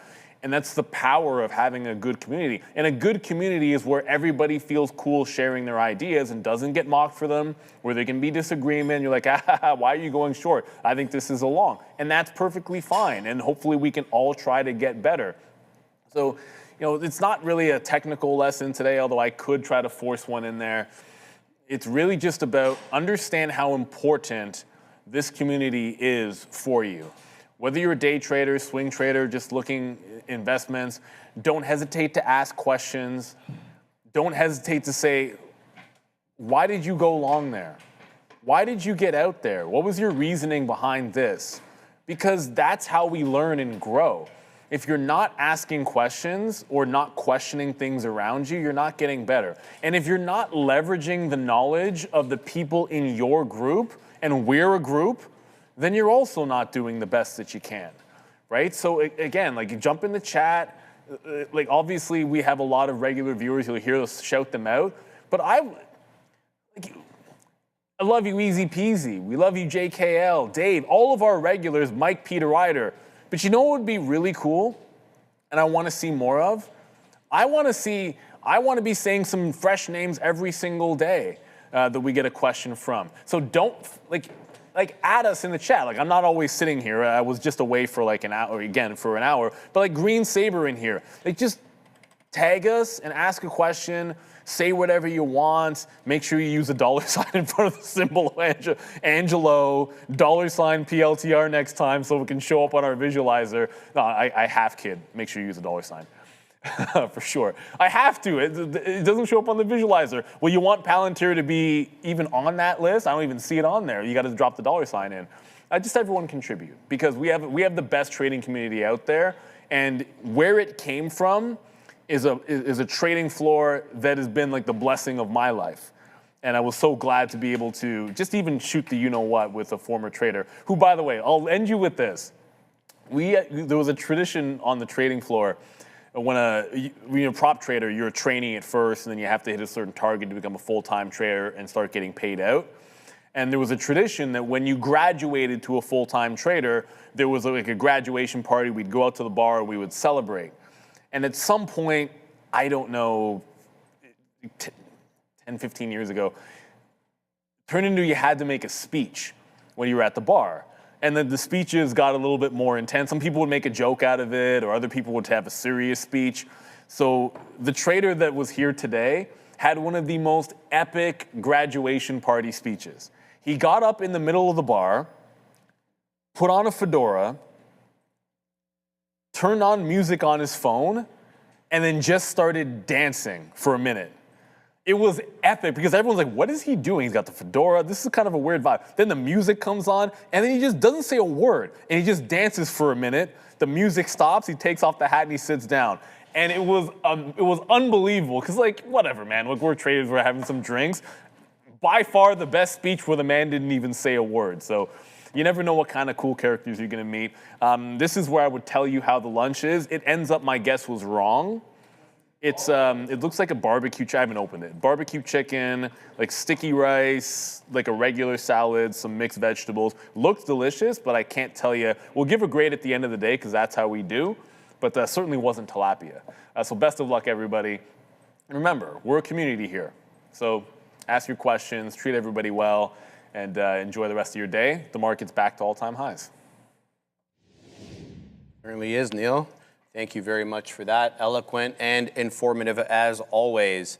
And yeah, those were good days when we had the floor here. Which one? At that. No. I came in May of 22, early May of 22. I went to Spencer's grad party.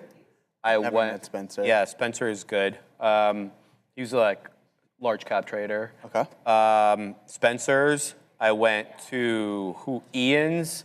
I went to, I forget there were two guys from India that both came from India and then just left. They gradded and then they left.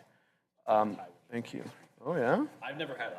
Oh geez Louise, those look good, Neil. There's a lot of carbohydrates on there. There's like 2 boxes of them. Okay. This guy, I love it. All right. Thank you very much for that, Neil. As well as, who else is? Obies, obviously. Obies. Goes without saying, Obes.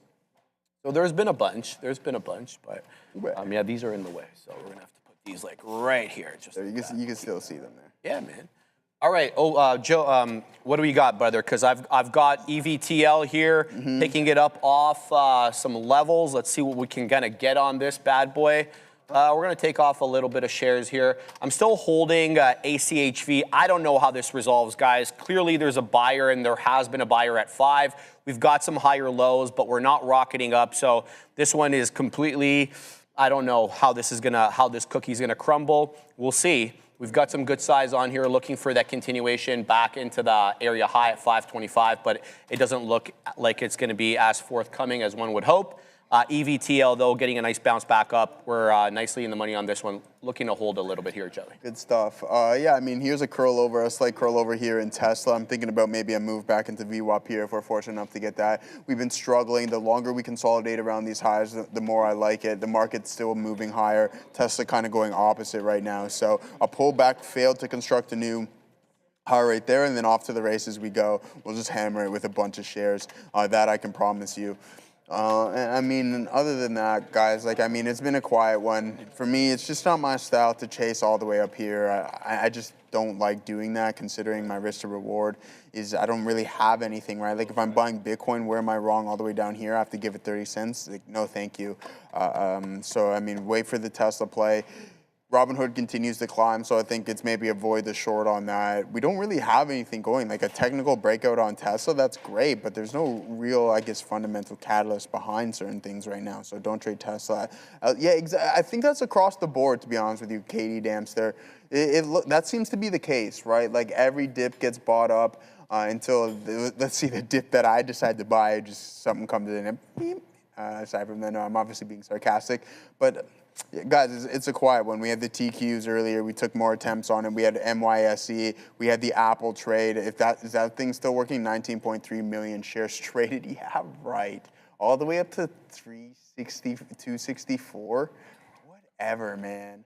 It is what it is. Yeah, like whatever, dude. Like multiple fake outs over there. We try over here, it doesn't work, breaks through, and then sure enough, it was this print that makes it go off to the races and continue to climb. And it doesn't look like it wants to stop. So it's going to be hard to short the NASDAQ, which we said we weren't going to do anymore. So again, we're just going to sit on our hands and we'll find something here momentarily, or it might take a little bit longer. I bit with some nice short signals off of the highs. Maybe we get a little bit of a pullback into Bitcoin. It was weak out of the gate. We can use, what is it? If it's less than 10 cents, then we like it. So I'd have to post up at 40s and then see if we can get over there in 42.50 would be our stop out. We're trading at 42.35 right now. So we'll have to wait for some form of a pullback here on Bitcoin. All right, man. We got to shout out KC526 because as Neil was dropping his lesson of the day, she was busy gifting, as she typically does, a bunch of different Trader TV Live premium memberships. Let's go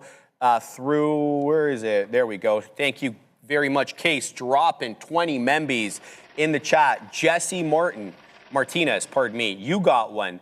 Webcoin, Toby, 33, Trippy, 36.99.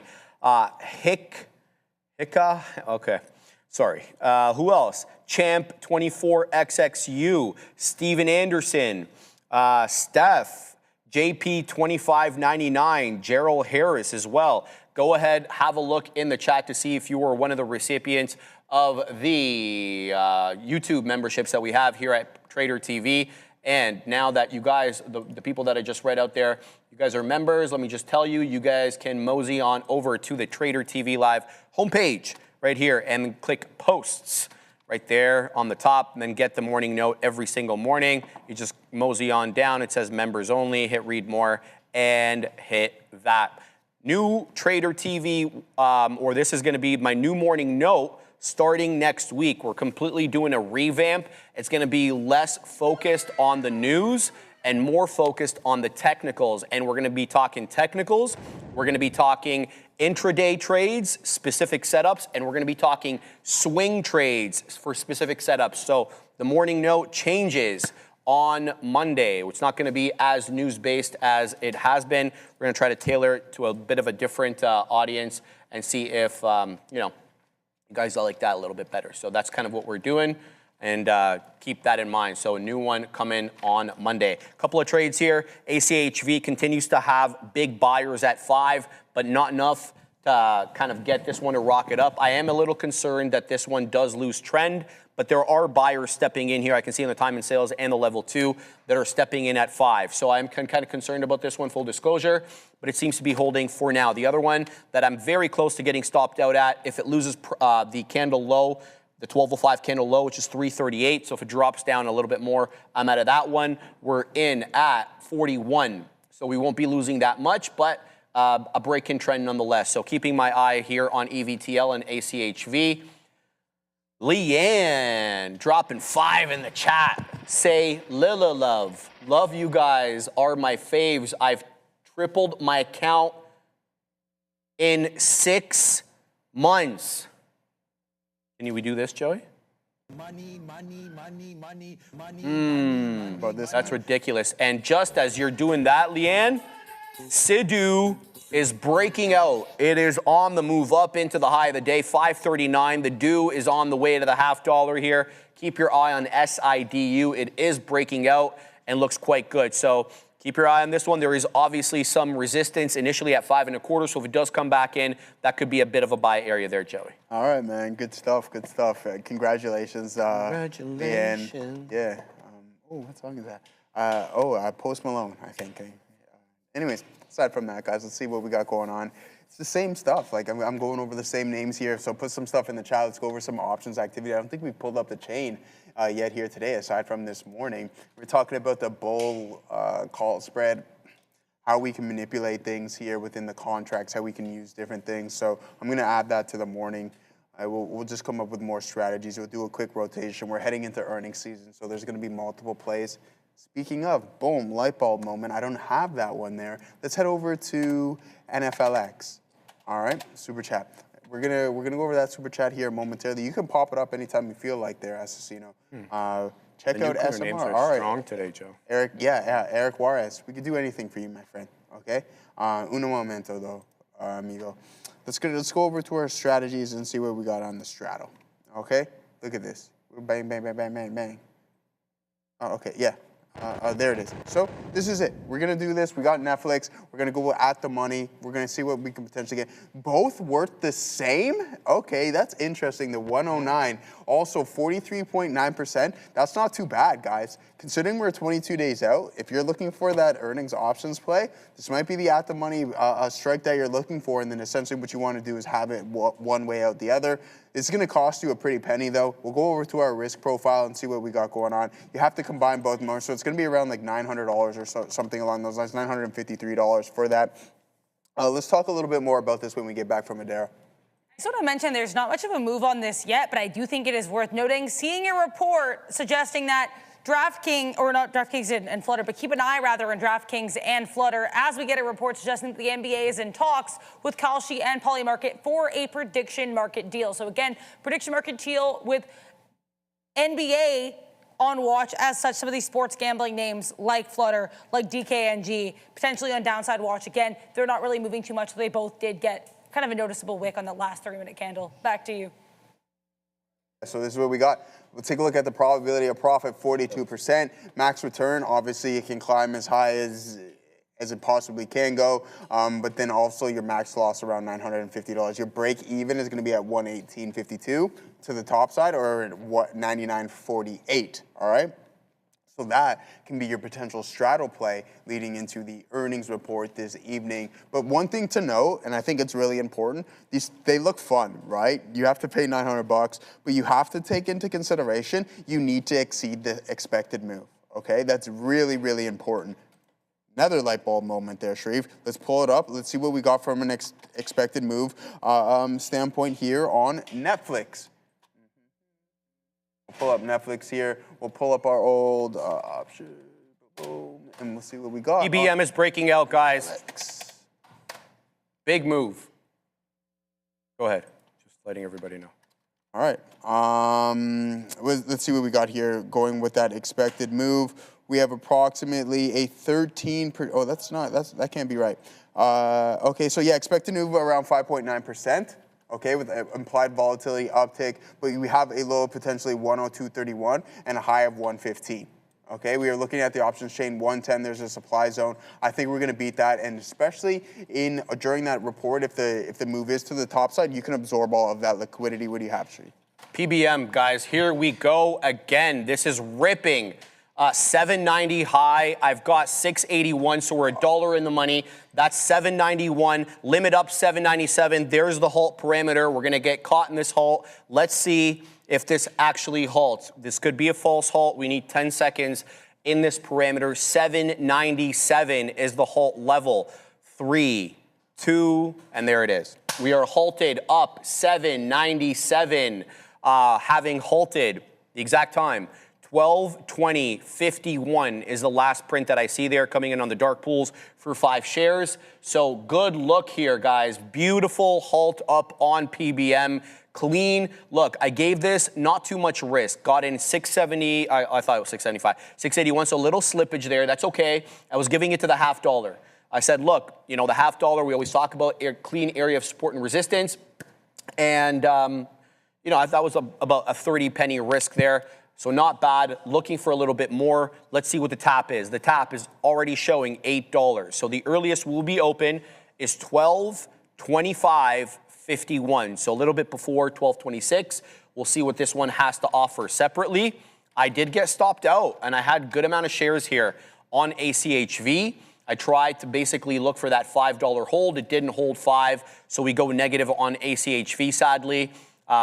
Yeah, there was a lot of buyers at 5, and it moseyed right back into 5. However, I'm not going to be quick to jump into this one, because the downtrend is still very much apparent. If you want to break down downtrend on a closing basis, that could lure me back into the trade, but until then, no thank you.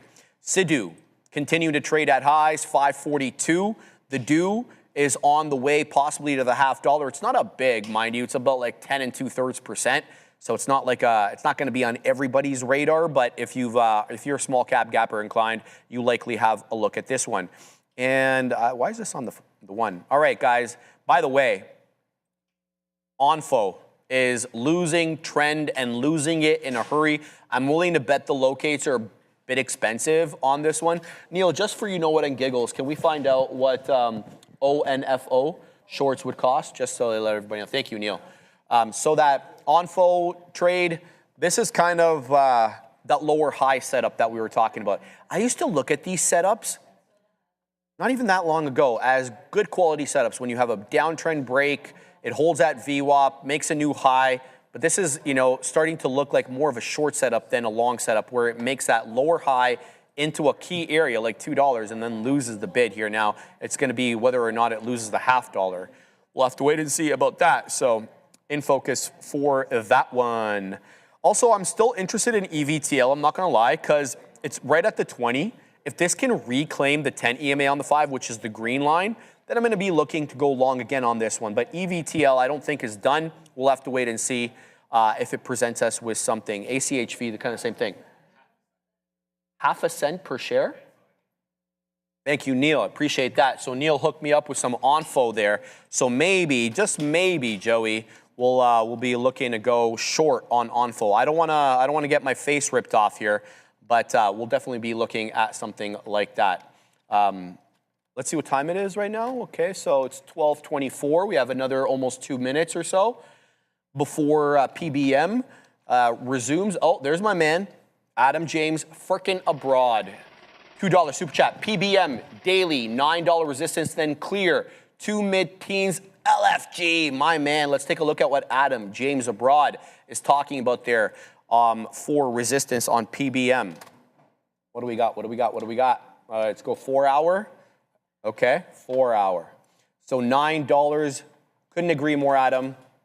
Couldn't agree more. Topping tails obviously going to 12.5, a little bit more. But look at those two closing prints and opening prints right there, 960 and 935. So totally agree. $9 might be a hard road to hoe. We'll have to wait and see.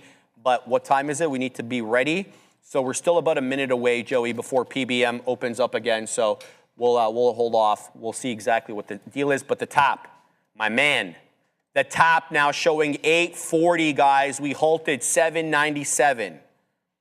It's just a matter of like, look, if we're going to start halting to no end, are we going to add into this or what, man? Flip a coin. You going to get in? Flip a coin, my boy. Ah, man. Flip the only way, man. It's crazy. that's the real. That's the real. It's the real teller of anything. If you're ever in any form of like indecision, just flip the coin. And just let the universe. Is that the move? Yeah, just let the universe. The universe decides. Yeah. Okay. So that's just how it goes, man. I respect Flip the that. coin. It's your like, move. It's That's like, your move, right? Hold on. Okay, I'm in a conundrum, Sharif. Yep. What is my conundrum? Give me a scenario. Green or red? Green or red? Yeah. Okay, well, we'll go heads is red, tails is green. What does the universe want? No problem. Green. Boom. It's that easy. Boom. Problem solved. All right, Joey, just ahead. interrupt. It's going to be a 10-minute halt on PBM. So we are past the 5 minutes. It's 12:26:05. We halted at 12:20:51. So this will be at least a 10-minute halt. That always makes me a little bit worried because I like my experience has been like the longer we're halted, the more likely that people want to get the hell out and they start selling. They put sell on open orders. But that hasn't been the case lately, man. That was just my previous experience with these prolonged halts. But 10 minutes, Joey, before we open up on PBM, but very pleased with this trade so far. And good stuff. I don't think I put on a trade the whole midday. Have I? Okay. I don't think so. Yeah, I'm okay with that. I haven't seen anything.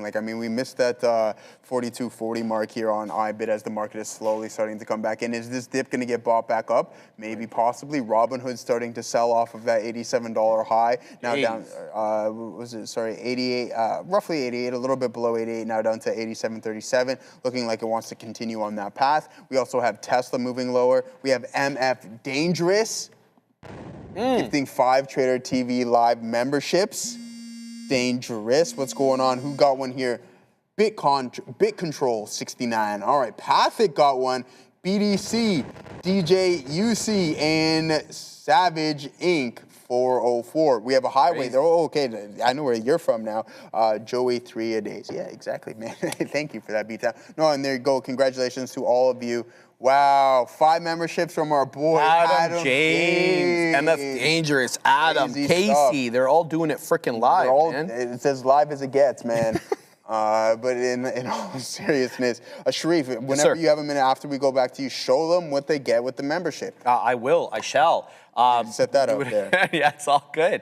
We'll flip over here. I just don't know where it went, Joey. There it is. All right, guys. Mosey on over to the Trader TV Live homepage. Super simple. There it is. Just click Trader TV Live, click Posts, and then move down into the second post there. You're always going to see where it says Members Only. And then usually it will just be kind of like this, so you'll have to hit read more, hit the PDF drive there. Again, a brand new revamped morning note focused more on trading starting on Monday. We're going to really look for intraday trades. We're going to be looking for swing trades. We're going to be talking technicals, more technicals than we already do. So we're going to be really putting a more emphasis on the trading aspect as opposed to the news aspect. And for those who really kind of want to be spoon-fed, And I don't suggest this if you're experienced, but you know, for newer traders, we're going to be talking exact levels to get in, exact things to be looking at, right? We're going to be talking about what to look for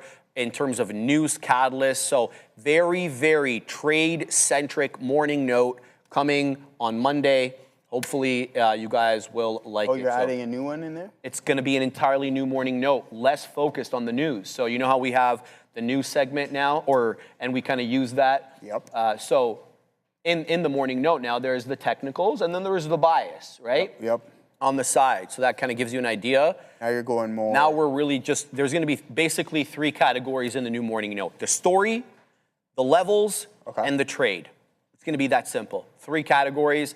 You're going to be able to kind of just look at the levels if you're more, you just want to be told what the support and resistance levels are.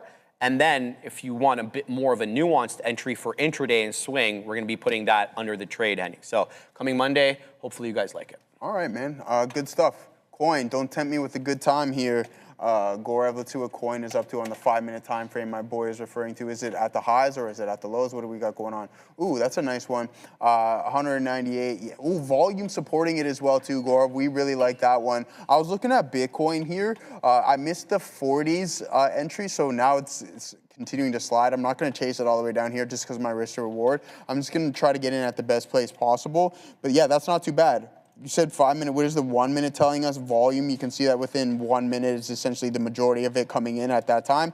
And sure enough, what's the 3-minute got going for us? Same thing, same narrative. So yeah, good look there. I think that might one work out. You can see there's still a little bit of buying pressure and not too much. Essentially to the downside. So like, I mean, you push it up. I would like to see a little bit more selling pressure so essentially, Gorb, what I'm looking for, and I know you know this for those individuals who are, is that when you have a specific candle, so let's use this as an example. So say we push all the way up to here. I want to see the value of the wick outweigh the value of the bar. Okay, so that's what I'm specifically looking for. If the bar outweighs the value of the wick, then I don't hold as much weight to it. Want to talk about your PBM? And there it goes, Joey. We took it through 9. So we took it, I think, like 10 pennies off the high of the day. And there it goes again into 956. I can't see what limit up is quite yet. So that means it's okay. I just saw it flash. So it's super quick. Sorry, guys. Can't quite see it yet. It's got to move up a little bit higher. My spidey sense tells me it's about 10.5 or so, but it is losing 9. Be on the lookout here. PBM up 217%. Very aggressive mover. You know, this is the area that Adam James Broad was saying, right? That 9 area, we're going to encounter some resistance. Now, we saw the topping tails on that day that we looked at on the 4-hour go into 12. So maybe we close a little bit below, and there it goes again into another area high, 968. 982. This one's on its horse, man, and breaking through some levels still south of 10, up 226%, and the volume really picking up. It hadn't done that much volume, right? Because they only really started getting going about 10 to 12, right? 1150 is when I see the first breakout there. So only about almost 7 million shares here, but there's a lot of shares changing hands here, Joey, right around $9. $9 looking like a support level here. Current bar low on the 5 is 856, and there it is again into a new high a day, 997. So glances at that 10. Whether we break through 10, we're going to have to wait and see. But if we break through 10, that could be a good support level. You know, the $10 level obviously would be hard to break initially, but we're going to keep a close eye on this one. Definitely looking for more trades here on PBM. So send it back to you. Sounds good, man. Let's do our boy Bravely over there, social media moderator. For TikTok, we'll do him a solid and we'll give a couple people a shout out. Waiting for this pullback. I'm going to post up at 42.40s if we get it, unless there's some strong momentum to the other direction, then we'll just remove that bid. So let's pull this up. Let's get over to TikTok. I know a lot of people watching us over there. I haven't pulled it in. For some reason, I can't sign in sometimes. Anyways, nonetheless, aside from that, let's see what Bravely has for us here today.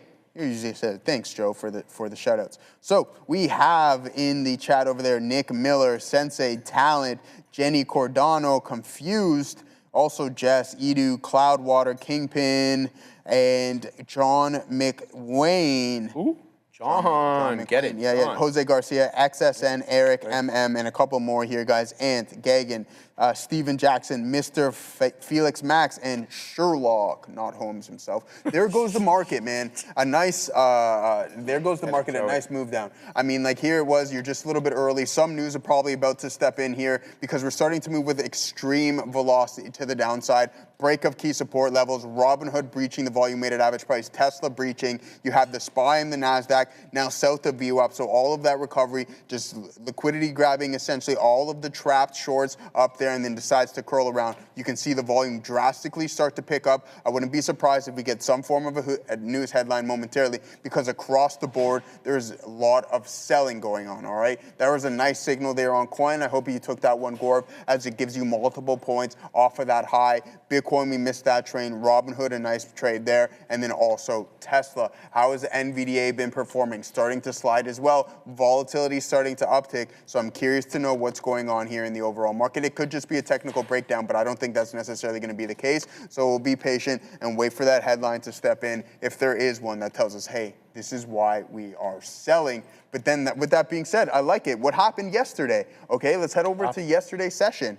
This gave us a beautiful opportunity to go long, right? So this is yesterday's session. Oh, cool. Grinding higher all day. Good stuff. Boom. Off to the races we go. Right off of that volume-weighted average price. Here's the news that we were talking about. Keep your eye on the market. Let's see what we got from Madeira. This appears to be the headline that sent the market lower and USO to a new high of day. Bloomberg reporting that officials in Europe and in the Gulf regions are seeing that it's going to take about 6 months for the U.S. to reach a deal with Iran. So they're saying it's going to be, again, about half a year until there is some strong progress here and a definitive conclusion here with the U.S. and Iran to a deal. That seems to be why USO is pushing higher and the market pushing lower. If I do get any other details or headlines, I'll keep you posted. All right, yeah, so there it is, right? Like, I'm looking at the 1 minute time frame. There's a volume signal. Gorev, across the board, we are south of VWAP. There's going to be a couple of opportunities here. I don't know how much weight we're going to hold on to this. I wouldn't be surprised if you have that rubber band effect. You snap down, and then sure enough, you snap back. We had that yesterday. Is it going to be equally as strong? I have no idea. Time will tell. But now I'm at some key levels where I can find a potential trade, and that's what we've been waiting all session for.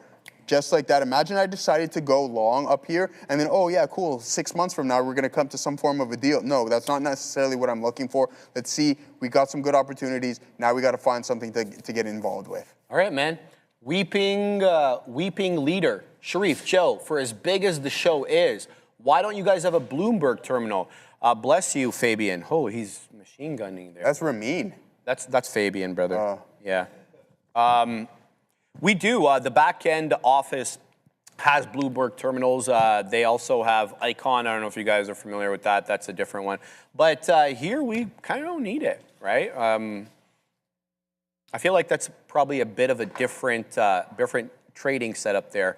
And they're also quite expensive. So, yeah, I wouldn't mind having a Bloomberg terminal. A friend of mine, she works for the teachers' pension, the Ontario teachers' pension. She's actually a trader, but like they give her parameters off which to get in. She just doesn't willy-nilly like we're doing here. Also, she's got a Bloomberg terminal. She's moving around the pension money.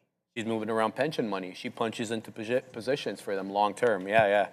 She's got one. She's always around with her little laptop there, showing off her Bloomberg terminal, Joey. Oh, yeah? Yeah. It's like anybody who knows anything about finance will spot a Bloomberg terminal 100 paces away, right? Because you know the color scheme, right? Yeah. And so, like, she'll put her laptop there on her Instagram post, and, like, you can clearly see the Bloomberg terminal in the back. But in any event.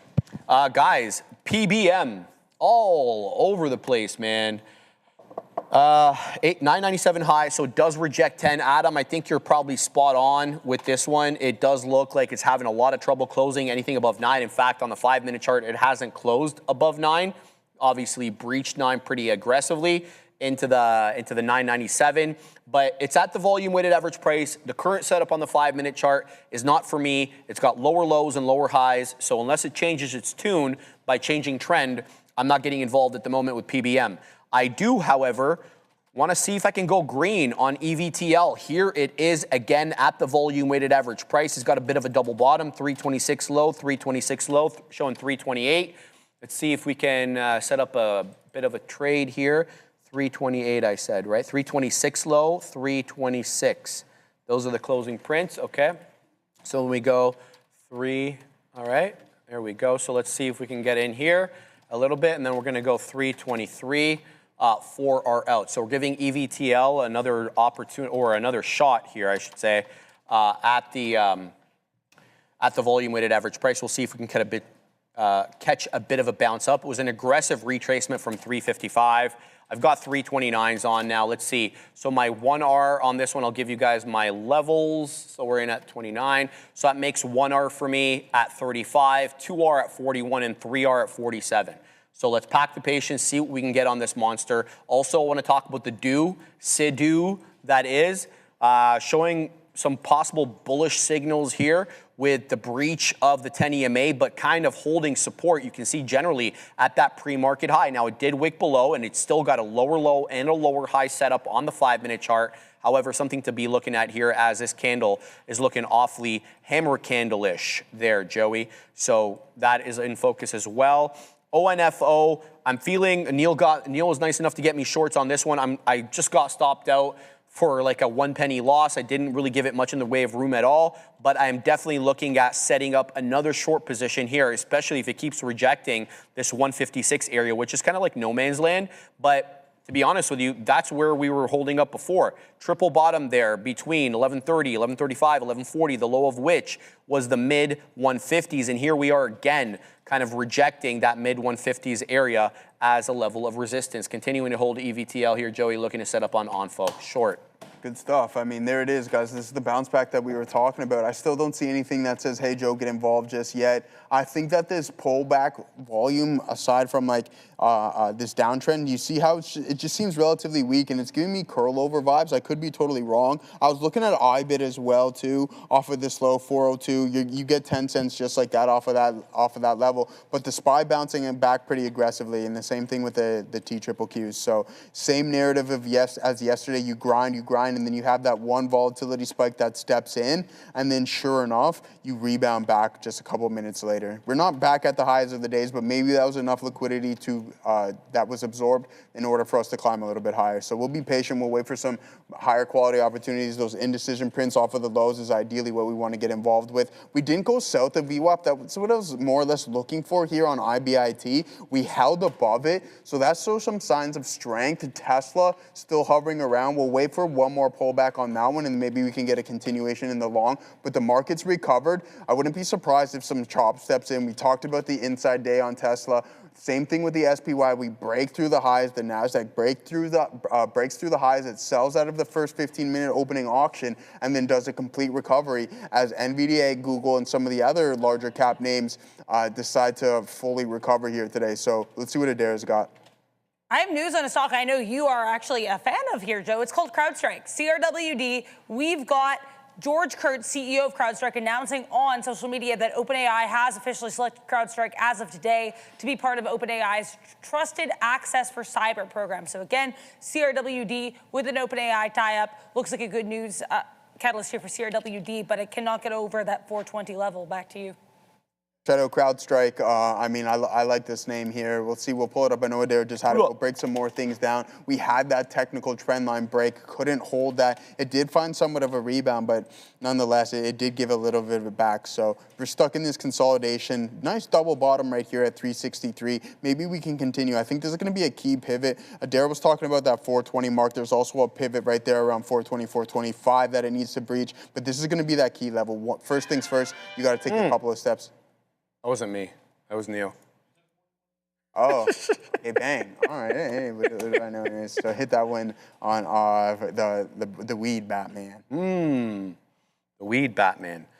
There goes ONFO into the area low. We got back in at 48s. There's a big buyer here, though, at 40s. Let's see how low we can get, if we can even lose this level on ONFO. I'm looking for 30. So 1R for me is 38. So we already kind of wet the beak there at 40. Let's see if we can get a little bit lower, but there's certainly a buyer here on ONFO at 40s there's a buyer that we can't shake as a short.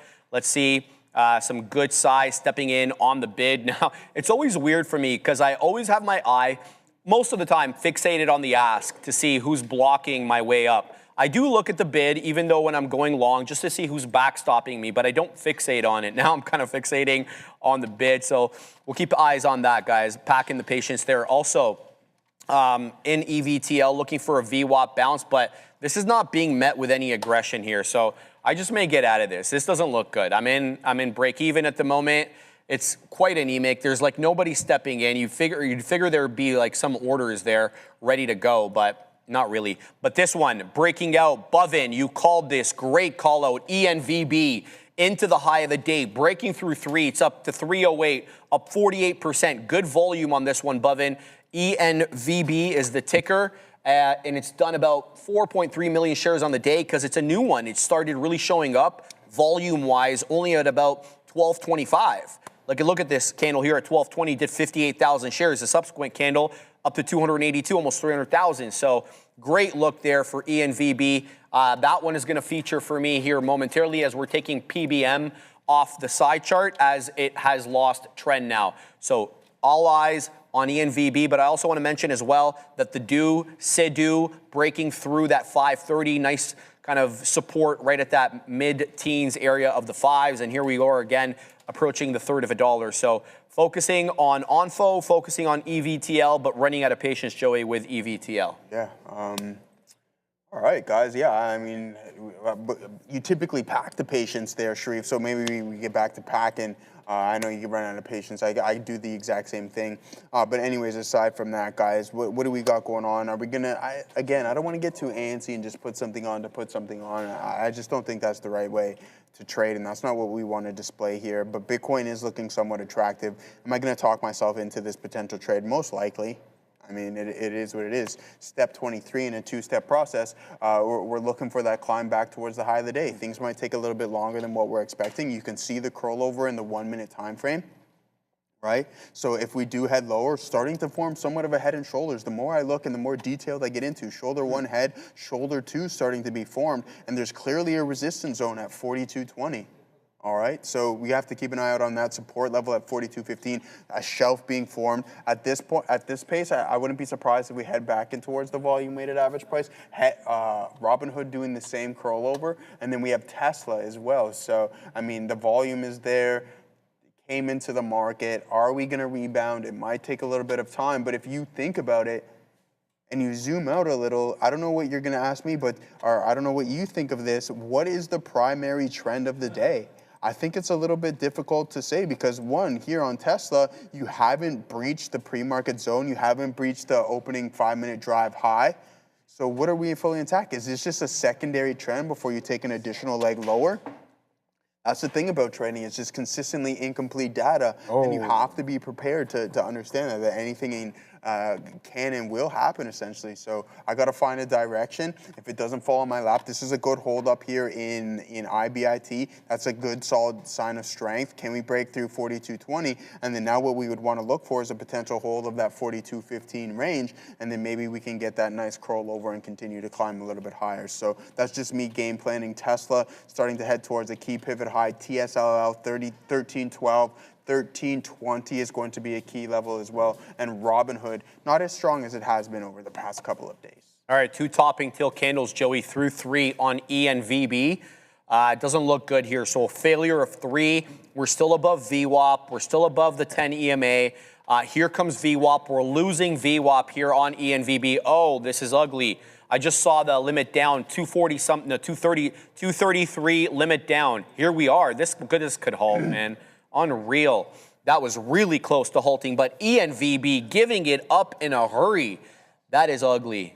That's real ugly. That's the kind of the part of small cap trading that I don't like, right? This crap, right? There you go. You're trying to break through 3, the short step in, and they just poop on everybody's long party there. But hey, that's the way it is. You know, I'd like a more orderly price discovery. I don't know what the term to use is, but yeah, I think limit down now has moved down below 33 because I just saw it drop down below that level. 26 now. Limit down is 26 on ENVB. Very ugly move, very aggressive move, mind you. Also, PBM has lost trend. SIDU. This could be interesting here on the do. And here's what I mean. Like, look where it is. It's right back into that 530 area that it's struggled with before. It struggled with it at 1145. It struggled with it again at 1210. But here it is breaking through. Let's see if the DO can kind of reclaim trend. Maybe this one can break through 550. It's not a big on the day, so I don't really want to start looking at it as an aggressive breakout trade, but SIDU in focus. I got out of EVTL because it's not finding that aggressive support. There's no buyer stepping in, but there's not as many sellers either because we're not losing VWAP. But that I'm not looking to hold the trade for the sake of holding it either. So I'm not going to jump into EVTL until we can kind of show a decided change in trend. ACHV looks like it might be changing its tune, but I want to bring your attention to this downtrend, which still hasn't broken. So kind of looking like a bull flag setup, but we'll see if it can break through 5 and hold through 5. This one's also a bamboozler in chief vis-a-vis that 525 topping tail candle. Keep that in mind. Yeah, ENVB's just completely lost the trend. How's my short going though? Let's take a quick look here at Onfo. So covered a little bit, but we're getting that buyer, that pesky buyer at 540. Sorry, 140, pardon me. And we haven't shaken the buyer at 140. All the candles seem to find support at 140. I'm not going to add into this position until we lose that 140 level. Right now, we're defending it, so there's nothing for me to do here, Joey. So packing the patience. Let's see what we can get. What are you guys looking at? Tag me in the chat. Bamboozler in chief, says Hangry Wife. Yeah. Sharif taking a short. Is this new? It is Tame Panda. I was about to call you Tame Impala, man. Your name is close to Tame Impala. I got Tame Impala in my mind, Joey. When you go? Let's see. You got the e-ticket right here, my boy. Let's take a quick look. Tame Impala, July 25th. Oh, okay, you got some time. time. You got some time. We're going to do it live there. I don't even know any of the songs. I could be going to Cleveland June 5th or 7th or 9th or something like that. What are you doing Egypt over there? plays Brazil in a pre-World Cup warm-up. So they're like, you know, they have to. Yeah, Assassino. I totally didn't even think about that. But you don't even like soccer, Assassino, but that's okay. He does it. He'll watch it. What's that, Fabian? Football. I know. But we're North American, Fabian, so we got to say soccer. So Egypt plays Brazil, and there's going to be all the heavy hitters from Brazil, and there's a lot of Arsenal guys. There's Gabriel Martinelli, Gabriel Magalhães, who are Brazilian. So I want to see the Arsenal guys, and then I also want to see the Egyptian guys. Mo Salah, Omar Marmoush. There's a bunch of different Egyptians that play in the Prem now. So super excited for that. I'm definitely going to be. Salah, my guy. I'm just trying to convince my dad to come down with me. That's the thing, though. He's worried about like the whole trek down there. I'm like, Bop. I call him Bop. Yeah. I'm like, it's an hour to the border. Yeah. No, we're gonna drive. It's 5 hours. Cleveland, Joey. Why would you drive? It's on the other side of Lake Erie. Like no, I'm not gonna fly. I'm not flying. He doesn't like that whole thing. That way we can stop at the rest stops. We can do our thing, take our time. Thinking about leaving here like 5 a.m. The game is 6 p.m. there, so we can get there probably before noon. Yeah. Check into the hotel. He can nap because he's turning 80 this year, bro. He's up there, man. Yeah. Absolutely. So we can he can rest, and then we go to the game 6 to 8, and then we'll just leave the next morning, drive back to Toronto. So super pumped for that. Bro. Did I get that shirt from 7-Eleven? Yeah, come on, man. What are you gonna say about that, my boy? Yeah. Those aren't from 7-Eleven. I promise you that. We can promise you that. Joke. What do you got? What do you got there, Joey? I mean, you know what I mean? They're obviously there and stuff like that. I didn't get this shirt when it was this tight. I added about 7 pounds over the winter. No, it's not. No, it's because of the collar scheme. Oh, I thought people were making fun of me. Not because it's tight, bro. Come on, man. The chat is ruthless, man, but I like it that way, man. You guys give me thick skin. Let's go, Joey. Yeah, I think, trust me, you need it around these neck of the woods. You can't be soft around here, otherwise these guys will pick you apart like there's no tomorrow. Aside from that, let's get involved here. I think I like what we got going on for a potential move lower. There goes Bitcoin, that breakdown. Oh, man, what a move.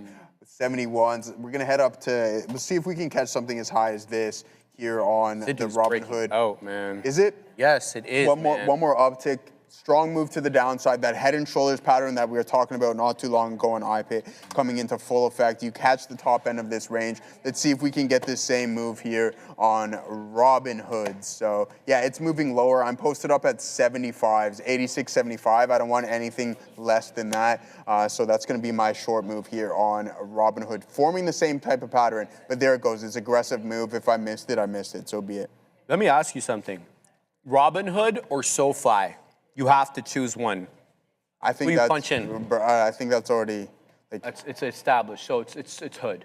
Yeah. Correct? Yeah. I know you're a fan of the Vlad. Vlad? Yeah, the Vlad. I like the Vlad. I know you like I the like Vlad. everything about Hood. Like, the chat's coming in fire there. I love it. I love it. Boy.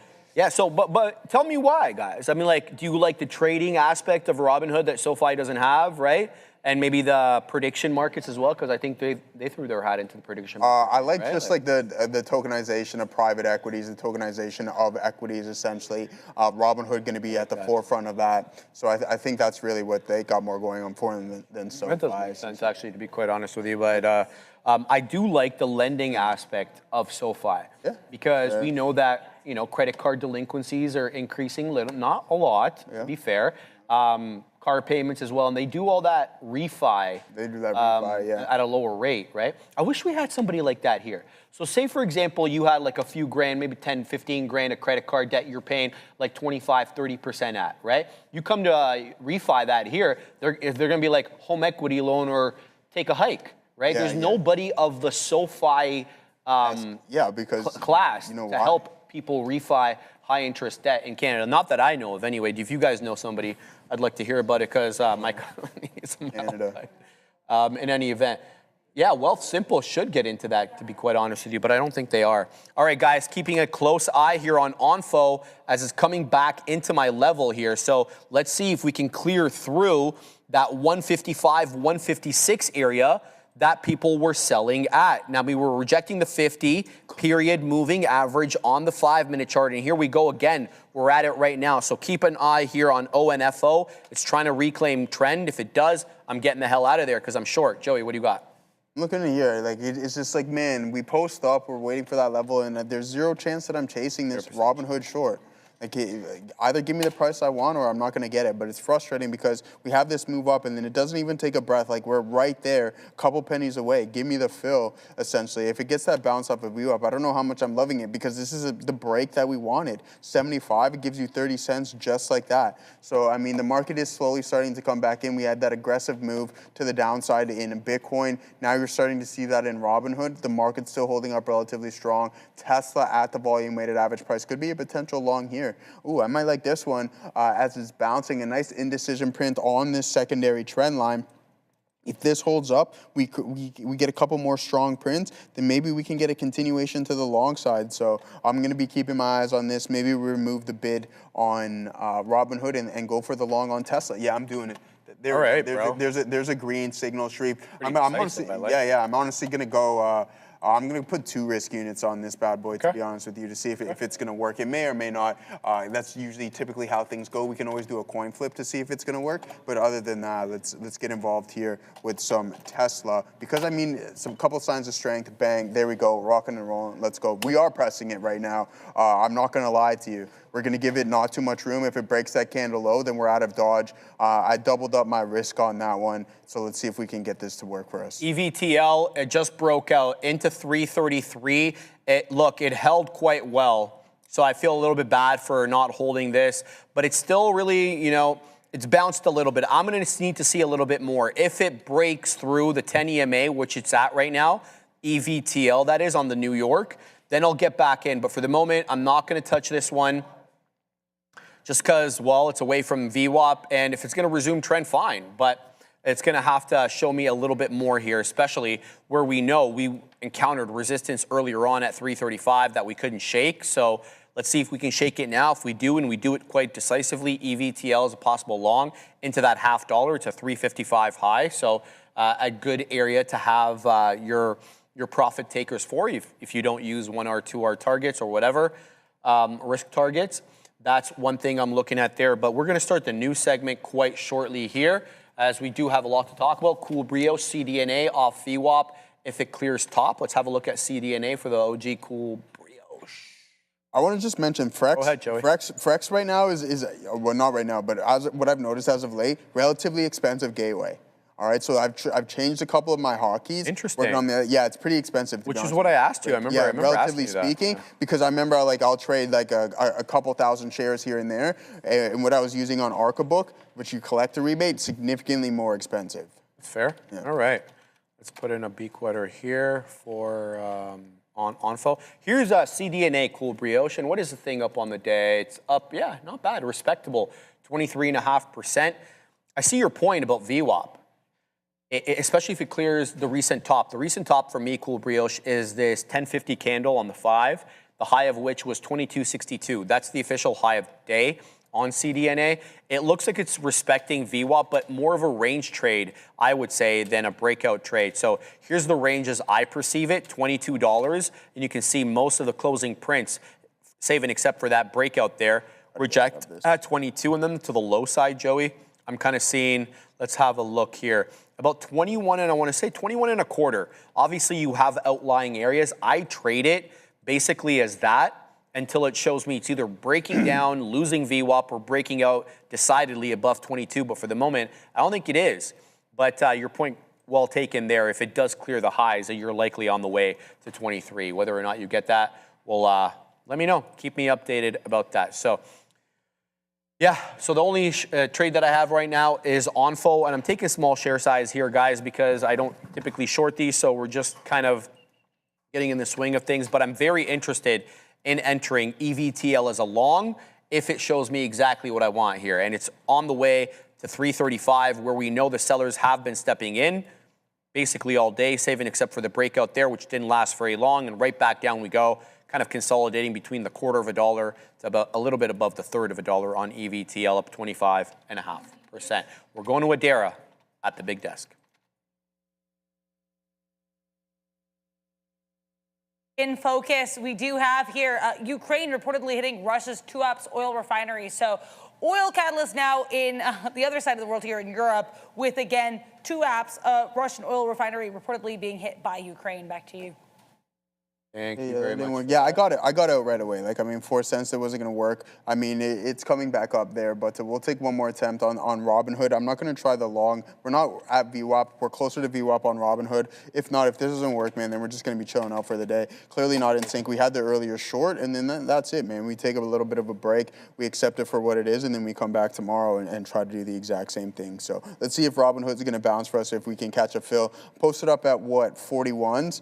Now printing 48, so that would have been a nice little trade right there. But anyways, nonetheless, Tesla breakdown, thought that was going to come in. Didn't hold up the level that I thought it was going to. Now we see indecision prints around these lows here on Robinhood. Let's see if we can get that bounce. As for Bitcoin, is it still sliding? Yeah, ABCD pattern to the downside here in Bitcoin. I think you're going to breach this neckline and see a little bit more bearish price action here throughout the intraday session. You can see the market slowly starting to curl over too. So patience is key. Let's see if we can get a bounce here in Robinhood. All right, we're going to start the news in 1 second. I'm just going to put a couple of orders here for EVTL. If it does break out, you never really want to give it too close to the 35 penny level. So let's say, it's above it right now.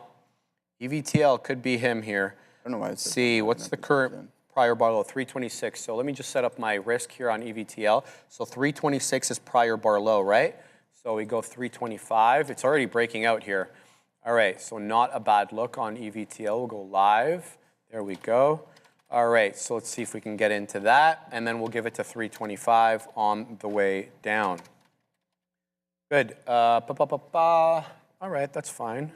325, I said, right? Yeah, 325. Oh, it's already a losing trend. All right, so there we go. Let's keep an eye out on that. Fluffy. AMA getting volume, AMMA. Shout out to my man, or sorry, Fluffy. I know you're not a man. AMMA. It's not popping up on my scanner, Fluffy. Is that the right ticker, AMMA? Because I don't think it is. But let me know. Tag me again, Fluffsters, if ANNA. Got it. Okay, ANNA. Anna. Oh, I remember Anna. I think we traded Anna not long ago. Let's have a look at Anna. All right. We Doing well here on the short. Yeah, we're almost back in the money. Yeah, not bad. Volume just picked up, Fluffy. The 1255 candle has about a little bit less than 60,000 shares. Gets close to the intraday high. That 440 level is the intraday high, but look at this, Fluffy. That 440 level, we couldn't break through that level in the pre-market yesterday as well. That kept coming in. So good observation by you there. Also, I'd be looking at that double top at 450 as well if it does catch a bid. That's all predicated upon it catching a bid. Certainly had support at 4, no question about that. So keep tabs on that. I'm keeping tabs on EVTL, which we've got long now, and we're going short as well on ONFO. But we're going to start the news now, Joey. Got to get to that. So let's put it on a screen that I do not need. Is this the one? Yes, good. All right, perfect. All right, we're ready to go, Assassino. Let's talk about the European Union taking another bite out of American tech. This always makes me laugh, man. Proposed measures, this is a Google story, would force Google to share data with third-party search engines, including AI-powered search, AI chat platforms, etc. Another escalation in Europe's effort to kind of reduce the influence big tech has, especially in search dominance and data control. So yet another kind of chapter in the saga of American big tech and the European regulator. Google, as part of the key requirements under the DMA, may be required to provide access to core search data sets. That's a major ecosystem shift. The rules would apply not just to traditional competitors like your Yahoos or Bings or whatever, but also to AI chatbot search tools. So realistically, could they be sharing some data with Mistral? It's crazy to me. Stakeholders have until May 1st to submit feedback on the proposed measures. These are not conclusive. The final ruling is expected in July, making this kind of like a near-term regulatory headwind. And Google was formally charged back in March of 2025, Joey, for breaching these DMA rules. I know, like me, you have very strong feelings about the European regulator and big tech. Give me a second here. No worries, brother. Let's go on to the next. Let's just make sure. Adair, are you commenting on this story? I can't check. Yeah. Okay. Let's get Adair's take. Actually, not commenting on this aspect of it. I want to talk about another story with Google that came out this morning that, as you can see, actually did lead to a bit of a pre-market spike in GOOGL. I know Brendo discussed this morning, but interesting report here from the information, basically saying that Google's negotiating an agreement with the Department of Defense to be able to deploy their Gemini AI model in classified settings, or basically another way of putting it is just all lawful settings. So again, it's kind of unclear the extent of this. It's also a pretty similar deal to OpenAI and their deal with the Pentagon this year. But again, we know there was the whole Pentagon issue with Anthropic. Pentagon AI deals, I think, going to be on watch. We'll have to see if Google can benefit from this and what the situation continues to be here, because GeoOGL, I mean, like this pre-market, didn't really like the story after that. But another story on GeoOGL I think is worth mentioning. Talk a little Amazon. Sellers are really annoyed, third-party sellers that is, are annoyed with Amazon and how they're nickeling and diming them. So let's look at this. Amazon's third-party sellers, which, guys, this is interesting here, which account for about 60% of marketplace sales, are facing mounting pressure on multiple fronts. The first one, obviously, high tariffs and energy costs have hurt the entire industry. But now Amazon is policy changes are adding further strain because they're forcing sellers to either raise their prices or absorb losses. What do I mean by that? Well, they introduced a 3.5% fuel surcharge, and it's directly tied, obviously, to the rise of the cost of oil as well as logistics costs. The company's also changed how it collects advertising payments, shifting towards automatic deductions from sellers' earnings rather than being paid later. Sellers are arguing these moves represent increased cash extraction, and it's leaving them a little bit short. Hundreds of large sellers organized a 24-hour ad boycott. The group behind the boycott represents about $14 billion in combined revenue, so it's not a small or insignificant group, nor is the revenue that they generate.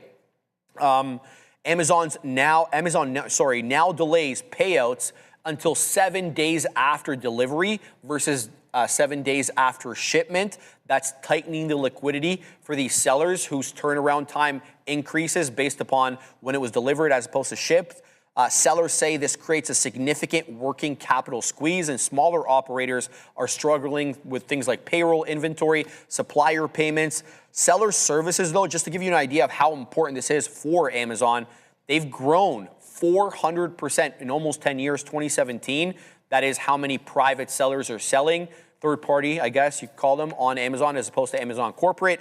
In the latest quarter, the segment generated $52.8 billion in revenue, which was an 11% year-over-year increase for third-party sellers. That represents about 42% of total revenue. So Amazon, I don't know how I feel about this. Like, you know, let people print. You guys are printing. You know, you can't nickel and dime everybody. They're just going to leave. And besides, remember Walmart?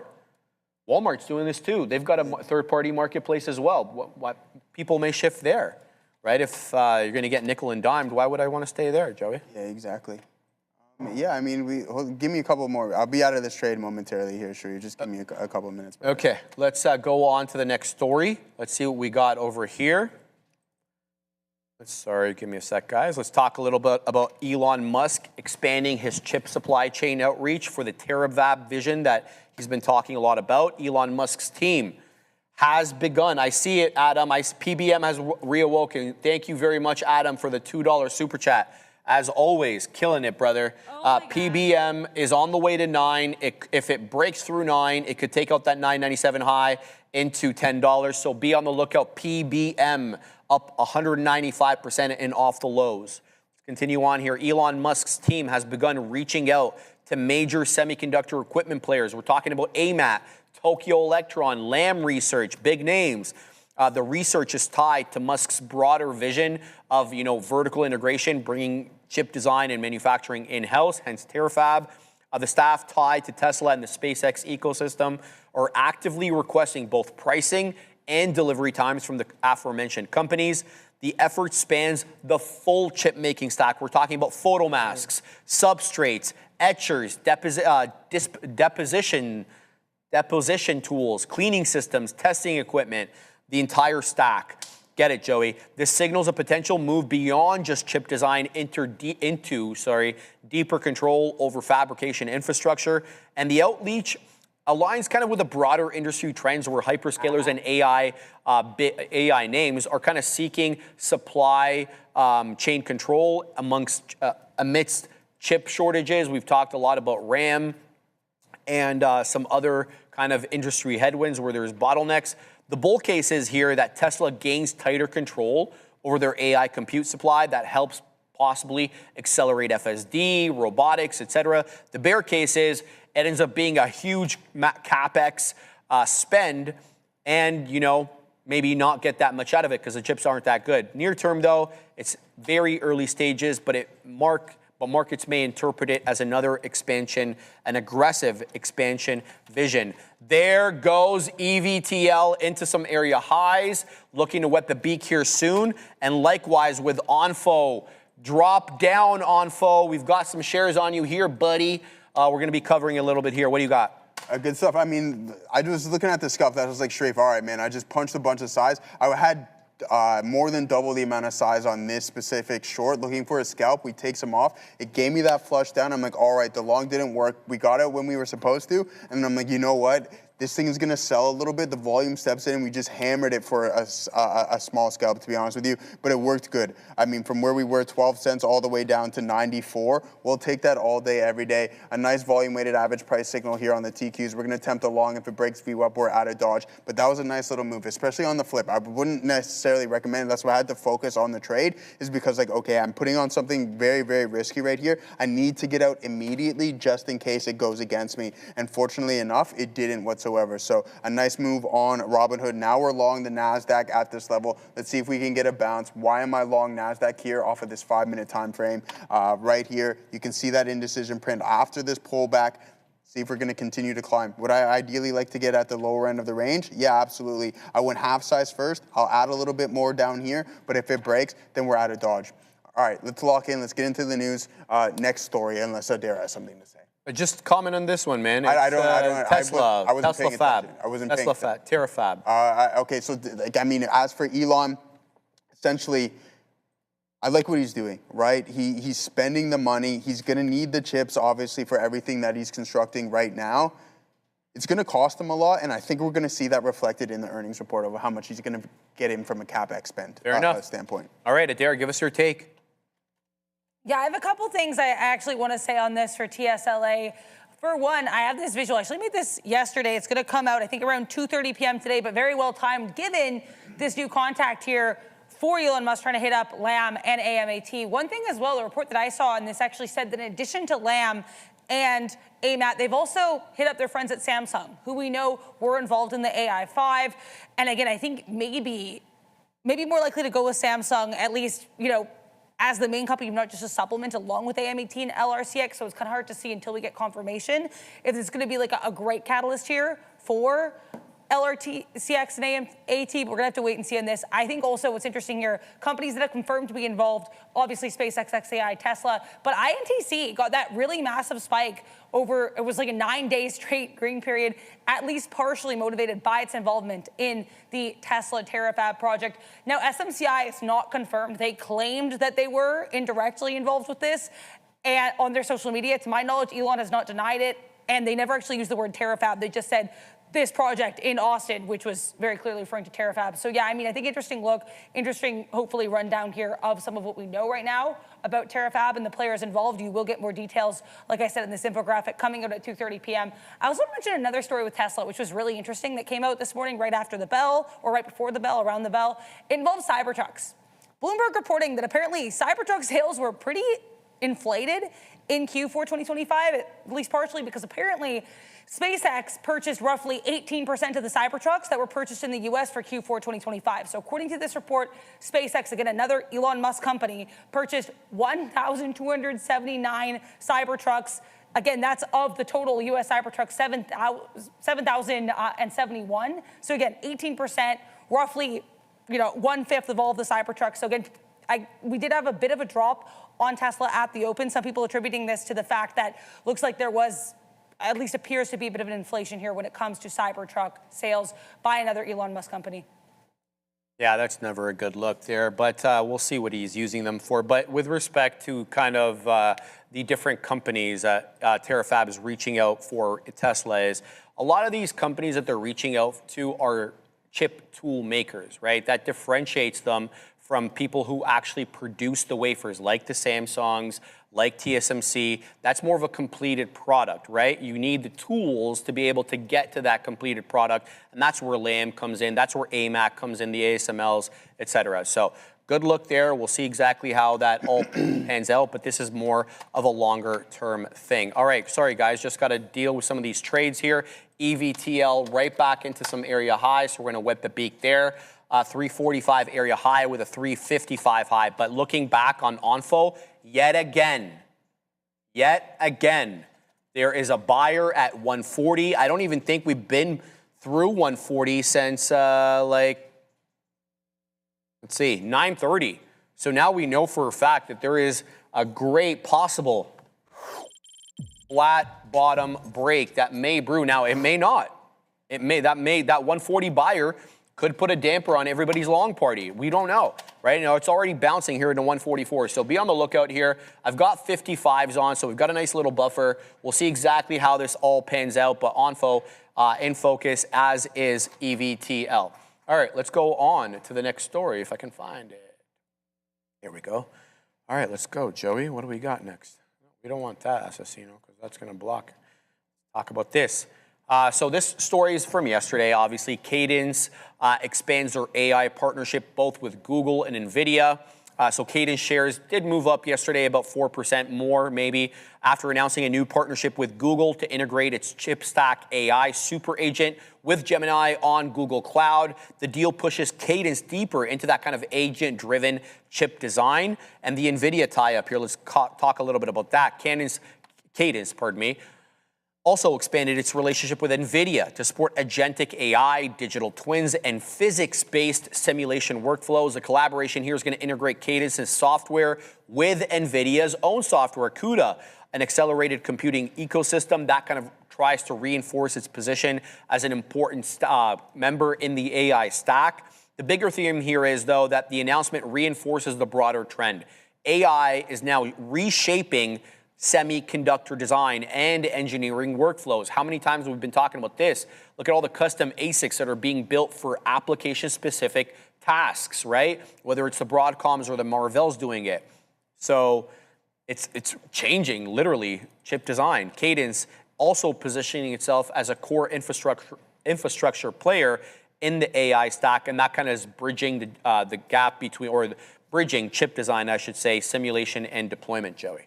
All right, here's Cadence stock. You're down 17.5%. I mean, it's been a choppy one for sure. Google's been trading relatively well, but look at this channel. Just like the overall market, it decided to break this downtrend here. So not too horrible of a look. Let's see if it starts to recover. You're still down 20% off of this high here in Cadence. All right, man. Let's go on to the next topic. Let's see what we got here. TSMC reported earnings today. Fantastic look. Are they still down on the day? Yeah, they're down 3 1/5, almost 3 1/4. They reported net income that grew at 58%, bringing in about 572.5 billion new Taiwanese dollars. That beats the estimates of 543.328. Revenue came in at 1.134 trillion new Taiwanese dollars. That's give or take about 35 billion US. It also beats expectations and grows at a very healthy 35% year over year on just a top line number. They grew revenue 35%. That's crazy, man. Reinforces their position as literally the core supplier behind the AI boom. I know Samsung's there, but they're not TSMC. Management emphasized what they're saying is extremely robust AI demand driven by accelerated compute needs across all these different industries, and NVIDIA remains a key driver for why that revenue number grew 35% year over year. They are now the largest customer. That used to be Apple for mobile chips. That is no longer the case, but it is the largest customer alongside Apple, with HPC, high performance computing, which is like AI and 5G, making up 61% of their total revenue. So they do deal with less advanced chips like anything above 7 nanometers. Everything below, my understanding is it's more advanced. They do deal with that, but that's not the majority of their revenue. They're expecting 30% full-year revenue growth. That's good forward guidance here. With Q2, they're guiding about $39 to $40.2 billion. That would be sequentially quarter over quarter, not year over year. 10% increase quarter over quarter. That's good near-term momentum, with CapEx, though, expected to be quite high. Not Meta and Amazon and Microsoft desk, but big nonetheless, $52 to $56 billion.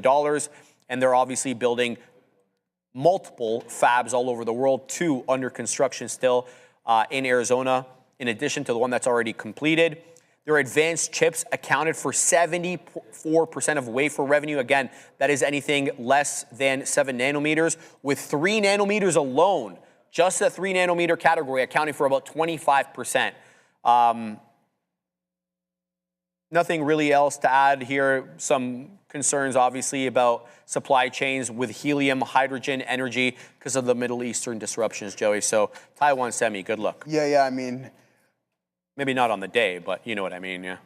I don't think with that one you need that much luck, man. It's still growing. To be honest, we had a substantial clip rate, and what I think is really attractive to this name is that the margins are growing. As they get bigger, they're increasing their margins. 66.6% or something along the 66.4, something along those lines for Q1. Expected to grow a little bit more here in Q2. So, I mean, with that being said, you have a stock that is essentially priced to perfection. It wasn't too long ago where it was at the all-time highs. It's coming off that now. You can see the street react, so they're baking a little bit out of there. But I think as it continues to go, chip demand still, it's completely robust. So, I mean, extremely strong.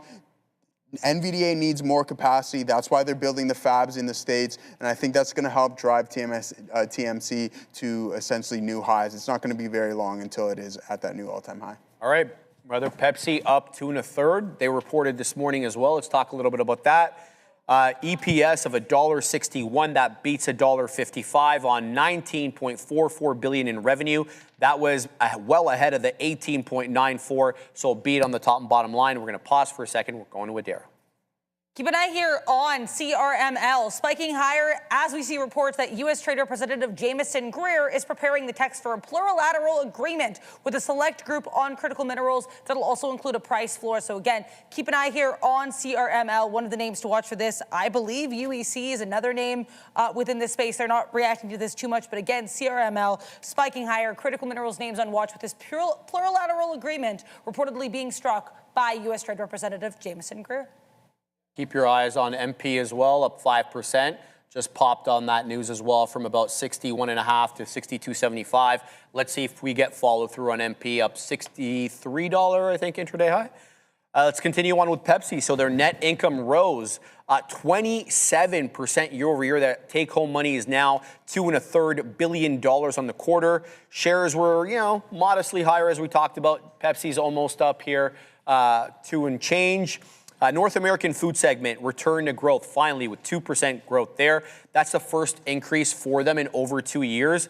Price cuts, though, up to about 15% on certain snack brands, help bring consumers back after inflation demand destruction. However, those price cuts eat into margins. This is the key shift, though. It's signaling elasticity is improving and that pricing pressure is easing somewhat. Let's talk about their beverages. That was weak. So North American beverage volume fell 2.5%, showing continued demand softness, possibly as a result of higher prices. So that's what the company is saying. They're attempting a turnaround via a restage of Gatorade. I think Joey was talking about that this morning, including some lower sugar options and broader marketing. Beverages remain the weak link, though, here, with snacks, I guess, being better, creating a mixed segment performance dynamic. Now let's talk about their growth drivers and strategy. Net sales did grow about 8.5%. That was helped by acquisitions, though. They picked up Poppy, they picked up Alani Nu, and they made other portfolio adjustments. But organic revenue, if you're not just looking at the acquisitions through net sales, organic revenue grew 2.6%. So it wasn't just acquisition driven. Companies also leaning into health trends, as we mentioned. They're looking at proteins, fibers, prebiotic products kind of to drive into incremental growth. I would agree with that, man. I mean, I don't know what these companies are doing if you're not looking at health. A lot of people are health conscious now. I would say probably the majority of people. And so if you're not really looking at health, what the hell are you doing? Yeah, well, you're behind is what you are, essentially, Sharif. We had the GLPs essentially take North America by storm, and they're like, all right, let's get a little bit more healthy. As Sharif was talking about the high fiber, they're coming out with new lines within their most popular brands. You have the Doritos Protein, which is interesting stuff, in my opinion, Doritos Protein. I haven't seen any of that on the shelf, nor am I really looking for chips either. You have the Sun Chips Fiber, as Sharif was mentioning, and then you have this Smart Food Fiber Pop. I don't know. I didn't even know people still ate Smart Food. But anyways, aside from that, you have Good Warrior Beef as well. You're getting the revamp of Gatorade. You see it on the shelves. You have the Gatorade Zeros where there's less sugar. They're using aspartame. So, I mean, you're going to look to, it'll switch up either way, right? Soon it'll be aspartame's not that good for you or whatever it may be. But a step in the right direction because let's not beat around the bush. GLP-1s had a massive effect on some of these food brands. And sure enough, you have to pivot. Otherwise, you're going to be in a lot of trouble. Very good point, man. Very good point. That's an excellent point there. I totally neglected to mention that. I was going to say something there quickly, but it slipped my mind. Let's talk about Schwab. They're down almost 6%, more than 5 3/4. So Schwab getting hit today. Net income did grow at 30%. They brought in about $2.5 billion in profit. Revenue did rise about 16% to $6.5 billion, and it was driven primarily by client engagement and asset growth. It indicated continued strength in both retail trading and their wealth management activity. And they had good margin expansion. Their GAAP pre-tax margin expanded about 5.5% now to about, bless you, to 49.2%. That's a significant profitability improvement by Schwab, and it's suggestive of operating leverage kicking in as volumes and assets scale. Margin strength likely a key bullish signal for financials in the current environment. Talk about their asset and account growth. Core net new assets total $140 billion. That's how much money they came in from good client inflows, the company says. Total client assets climbed about 19%. They're holding about more than $11.75 trillion in total client assets, reinforcing their scale advantage. Schwab continues to dominate in retail brokerage as well as advisory flows. 1.3 million new brokerage accounts opened, signaling strong retail participation, and the average daily trading volume hit a record for the company, 9.9 million shares traded on an average per day. That is up 34%. Fantastic look here for Schwab. If there had to have been something wrong, Joey, what's your take? Some news coming in earlier as well, too, Trey. Charles Schwab, crypto to offer direct Bitcoin and Ethereum trading. So that's good. That's a step in the direction. And we know as for these larger banks, they're a little bit slower to adopt some of these practices. So that's a nice move. As for crypto, instead of having to go through the IBIT route, you can now trade directly on those exchanges. Earnings, so we'll see stock is rising. We got, I mean, it came in a beat, a double beat, not too bad. We'll take a look at some of the technicals. There's only, the banks were performing relatively well. There's only a couple that were getting hit. SCHW. And we'll see how Charles Schwab has been performing. If you ask me, though, I think it's just so difficult to go wrong. You're only down about, well, I shouldn't say only, you're down 10% off the highs. You had an uptick. It's holding this base. I think it's only a matter of time until the banks like JP Morgan, we can head over there and see we're only about a couple percentage points off of the highs. Goldman Sachs was one of the better performers, I'm sure. No, or was it Citibank or something along those lines? We'll see what Citi. Yeah, Citi was just off of the highs there not too long ago, yesterday to be exact. So, I mean, I think at some point these banks will recover. They tend to dip, and I think if you're, honestly, man, I'm going to stick with this. If you're going to dip by any sector, I think you start with the financials, the banks. You like the financials? I yeah. That, man. That's a good look. Let's talk about Live Nation, LYV. It dropped big yesterday. This is a bit of an older story, but it did come out in the afternoon when the jury verdict came out. So I think about 10 to 3, give or take. But we didn't talk about it yesterday. So a federal jury found Live Nation as well as Ticketmaster, a company of theirs, liable for maintaining what they're calling an illegal monopoly in live event ticketing. It marks a major escalation in the long-running antitrust battle initiated by the DOJ as well as multiple states' attorney generals.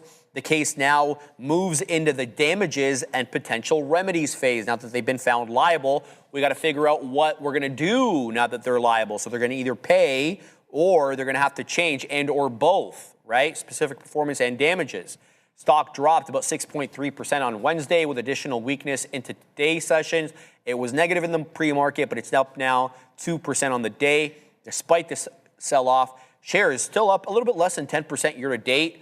Pre-market continuation, though, did suggest that there was headline-driven pressure that was not fully priced in, but as I mentioned, bouncing back a little bit today. But there's going to be consistent legal overhang for this company. The government's pushed for a divestiture of Ticketmaster from Live Nation, which would be a major structural shift for the company. A prior settlement back in March that avoided the breakup, but it imposed a 15% cap on all their service fees, and it limits their exclusivity contracts, so changes their business model a little bit.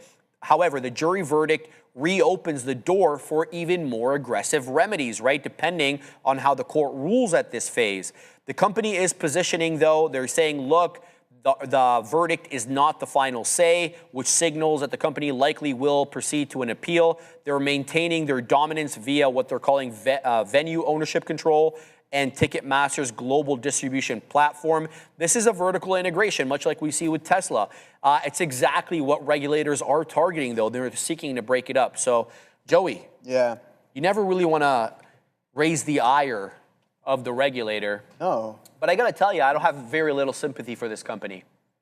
I don't know if it's them who should be blamed as much as the consumer. Algos and resellers who like run these algorithms, pick up all the tickets, and then sell them obviously 2-3-fold. Yeah. Right? You saw. Remember when I was doing the Tame Impala thing? I was like number 6,000 in line. That's crazy. Yeah, like come on now. Yeah. It was like all at 20,000 tickets. I never really understood that, to be honest with you, Sharif. I've never been one of kind of like going to watch those big shows. Or I've been to one concert in my life, to be honest with you. It was like Wiz Khalifa. But anyways, aside from Wiz, eh? Yeah, back in sick, like bro. 2000 and like I don't even know, man. Dang. Yeah, it was a long time ago, 13, 14 or something or whatever it may have been. Aside from that, I mean, this issue has been dating back since the two merged in 2010. ban, Sharif. The government was against it. Now they hold a monopoly. They have the ability to just essentially raise prices through the roof. I don't even want to talk about the prices of some of these world tickets. If you look at the face value and what they're selling for, is just absolutely insane.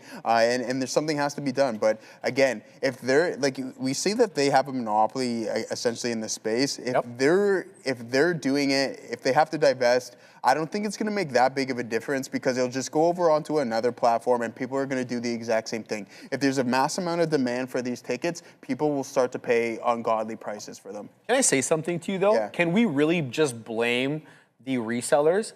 Like, why don't they put something in place where the tickets are not transferable unless proof that it was paid, that you paid face value and nothing more?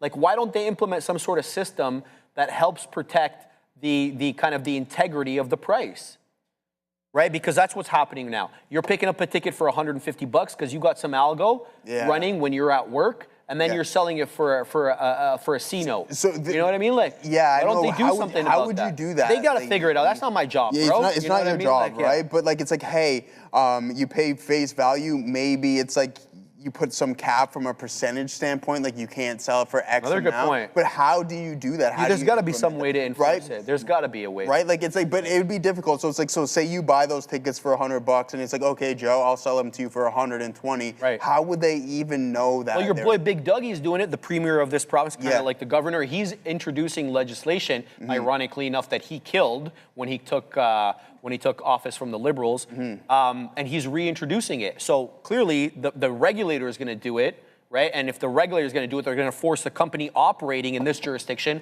to follow the law, right? So there's got to be some sort of way that this would be introduced, other than perhaps maybe fining people who breach it, but not enforcing it.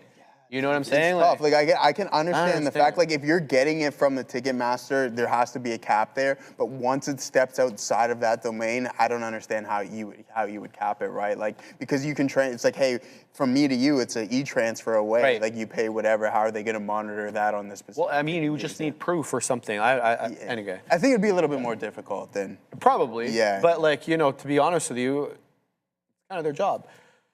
Focal Essence, Sharif, it's even worse. I was part of the nightlife scene, and Live Nation makes contracts with certain artists, so other venues or promoters that are not with the Live Nation can't book certain artists. So even more monopolistic. Really very interesting there. Yeah, it's not making me like them anymore, to be quite honest with you. But yeah, guys, I want to bring your attention to here that TT Mass just pointed out to me. Great call out by TT Mass on OCG. Big breakout here. Are we halted up on this, brother? Let me just find out because it's not loading up. OCG. Load OCG. No, we're not quite halted yet. Why did we slow down so much then? Flip to the one. We are halted on this. This is not doing it. Yeah, this is halted. Okay, so OCG, it's not showing me halted, but it looks halted to me. Anyway, rocketing up here about 32%. It hasn't done that much volume yet. No, it's not halted. It's moving at 83. Okay, so the volume just dropped off a cliff for whatever reason. It's up 32%, 84 penny high, showing 83 right now. Good look on this one. The volume just started coming in not long ago. I want to say about, have a look here, like about 110. Yeah, it has these sporadic areas of high volume, then it goes through a chasm of no volume. So be on the lookout there. OCG, not a bad ticker. Let's look at this one now. Let's go on to the next story. Alibaba pushes deeper into AI with this world model launch. So Alibaba introduced Happy Oyster. I like that. Never seen an oyster be happy. Makes me happy when I eat it. You like oysters? I do. I like seafood. A new, I like that. It's just like, I got nothing positive to say. I'm not going to say anything. I never had one. You never had one? Okay. No. Do you like them? Oyster? I just said I never know, had but one. I was trying to catch you there. Never had one. All right. A new AI model focused on world modeling. I guess it signals a deeper push into the next-gen AI capabilities. Oh, Neil's coming in hot there. Okay. Neil's got something to say about oysters. All right, Neil, let's hear what Neil wants to say about oysters there, Assassino. Rodney's here in Toronto is the best oyster joint in the city. Joe, I'm taking you there. Oh. Oh, That's it. I have nothing else to say. There goes. what is the name of the place called? Rodney's. Rodney's. That's Where's literally my Rodney's at? favorite spot in Toronto. Is it actually? Yeah, 100%. I didn't know you were much of a seafood guy, Neil. That's good to Oh, know. yeah, I love I didn't seafood. know I that. love yeah. seafood. Amazing. All right, Rodney's. Where's it at? I guess we'll find out. Ramin Not knows. that far. King West, so close. Okay. Very close. Cool. Let's talk about Baba and their Happy Oyster model. The model goes beyond your just traditional video generation. It simulates physical environments, and it opens use cases in both gaming, film, and robotics. That's interesting. It positions Baba alongside other global leaders in moving forward with that interactive, real-time AI generative environments.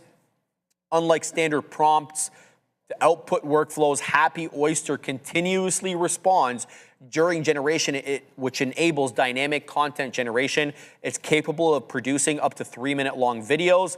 That's significantly longer than your typical 15-second AI clips that Grok and others put out.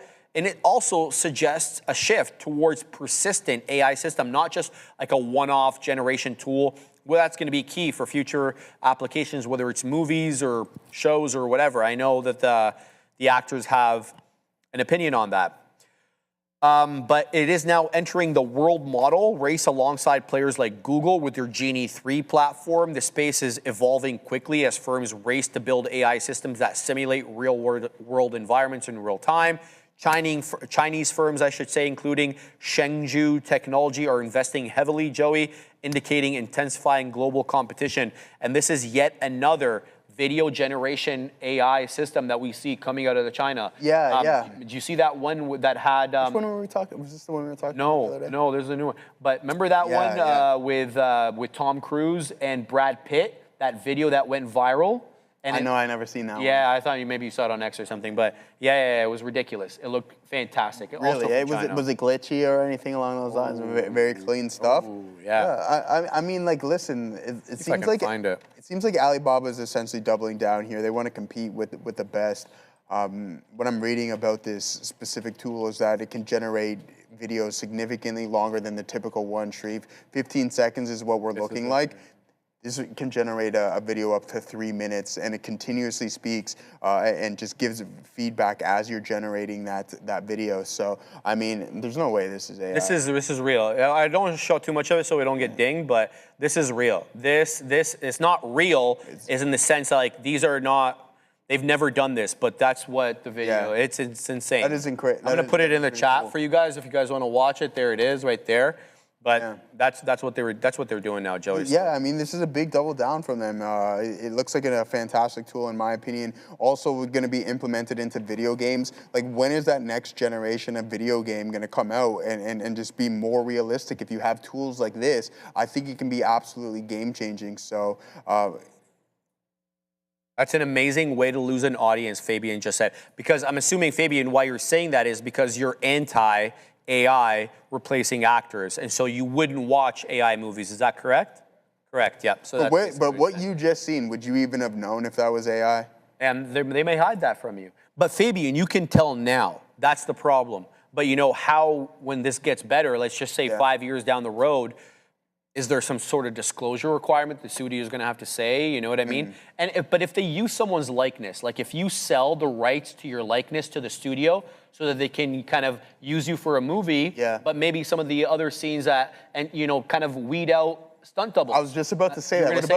What about the stunt double? They may lose their job. Right? Because you just essentially AI that CGI to whatever you have to do, and it's just like, okay, see you later. You don't have to hide their face every couple of seconds or show just their hair or something along those lines. So say goodbye. If you want to talk about AI taking people's jobs, well, stunt doubles are in trouble now. The stunt double is in trouble. It's sad. It's sad, but that's just like the reality of the world. That is correct. I don't know, man. And the thing is, if you put restrictions on it, your competitor's not. So, for example, if like Canada put regulations on movie studios, because we have a ton of that in Toronto, we have a huge WWW, the Triple W or whatever it is. What do you mean? That's with one of the studios. That's what it's called. Production. So say for example they put limits on it. Then you go to a jurisdiction that doesn't put limits on it. Then you're going to start banning the movie in Canada because it had AI content. Like, you see what I'm saying? Like, how are you going to regulate this stuff? All right, let's go on to the next topic. Marvell gets a bullish re-rating on a huge AI data center demand. Where's Marvell at today? Marvell is down 0.02%. Oppenheimer, it was Oppie today, raising the price target from 150 to 170 and maintained the same outperform rating. Management tone described as unequivocally bullish, centered on AI data center growth. The core driver, as I mentioned, AI data centers, especially networking and custom ASICs chips. Katina Man's been talking about this. I've been talking to you guys about custom ASICs, I think, for 6 months now. Revenue outlook raised to about $11 billion this year. Prior guide was about 9, with projections for $15 billion in 2027. Get where this is going? Again, custom AI ASICs revenue expected to double to $4 billion next year, and then $10 billion by 2028. So by no means is Oppenheimer, at least in their view, is custom ASICs a fad or a short-term thing. Data center segment now makes up, Joey, 75% of their total revenue, showing, concentration risk, but at least a concentration risk in a very explosive area. We're talking about AI. There's also a networking and NVIDIA angle here. What do I mean? By the networking interconnect revenue also exploded 50% year over year on the quarter, up to about $5 billion this year. And their partnership with NVIDIA expands Marvell's addressable market significantly. Never bad thing to be in bed with NVIDIA, man. And their total networking TAM projected to be about $30 billion by 2030 and possibly expanding to $90 billion with broader integration. Again, this is all speculative. And listen to this, Joey. They positioned as a neutral supplier, like the Switzerland, across competing AI ecosystems. What are your thoughts on Marvell, brother? I think it's interesting. Stifle giving them a price target increase from $120 to $140. You have NVDA giving them $2 billion worth of investment as well, too. Marvell has been on an absolute monster run, 68%, 70%, whatever it may be, off of some of the lows. And I think that's going to path that it's going to continue on. Like we just had TSMC's reporting, TSM's report. Demand is through the roof, and I don't think why that would vary for Marvell is they do custom chips, and they have some big deals. They're in partnership with NVDA to help them be more horizontally and vertically integrated. So continued climbs. And someone in the chat was saying AI bubble. Is something this revolutionary? Is it something like this revolutionary a bubble? I don't know. Can it be? Like, I don't are think people going to stop using their AI tools? I highly doubt that. Oh, bro, I don't even think we're scratching the surface. But like I said to you today, there's no way. I don't think LLMs are the end-all and be-all. In fact, I think LLMs, unless they're going to really improve significantly soon, they may be a dead end in terms of like achieving super intelligence or even artificial general intelligence. The reason I say that is because how long have we been using AI now? I think a few years. We're going on 3, right? A couple of years at least. You can't say they've weeded out hallucinations. There's zero chance. You can't say it at all because it just makes stuff up all the time. All the time. And it doesn't matter what model you're using. And the reason is because it's mathematically based. Right? In one scenario, this could be the answer. And in very few other scenarios, this could be the answer. And that wrong answer shows up a lot. Right? I mean, like, I agree. I don't know. That's why I've been saying this for quite some time. Like, I have a hard time outside of just like digital ad revenue. It's like, why is ChatGPT have this $1 trillion valuation? Like, I understand it's great for coding. It can replace, you have the higher versions of things.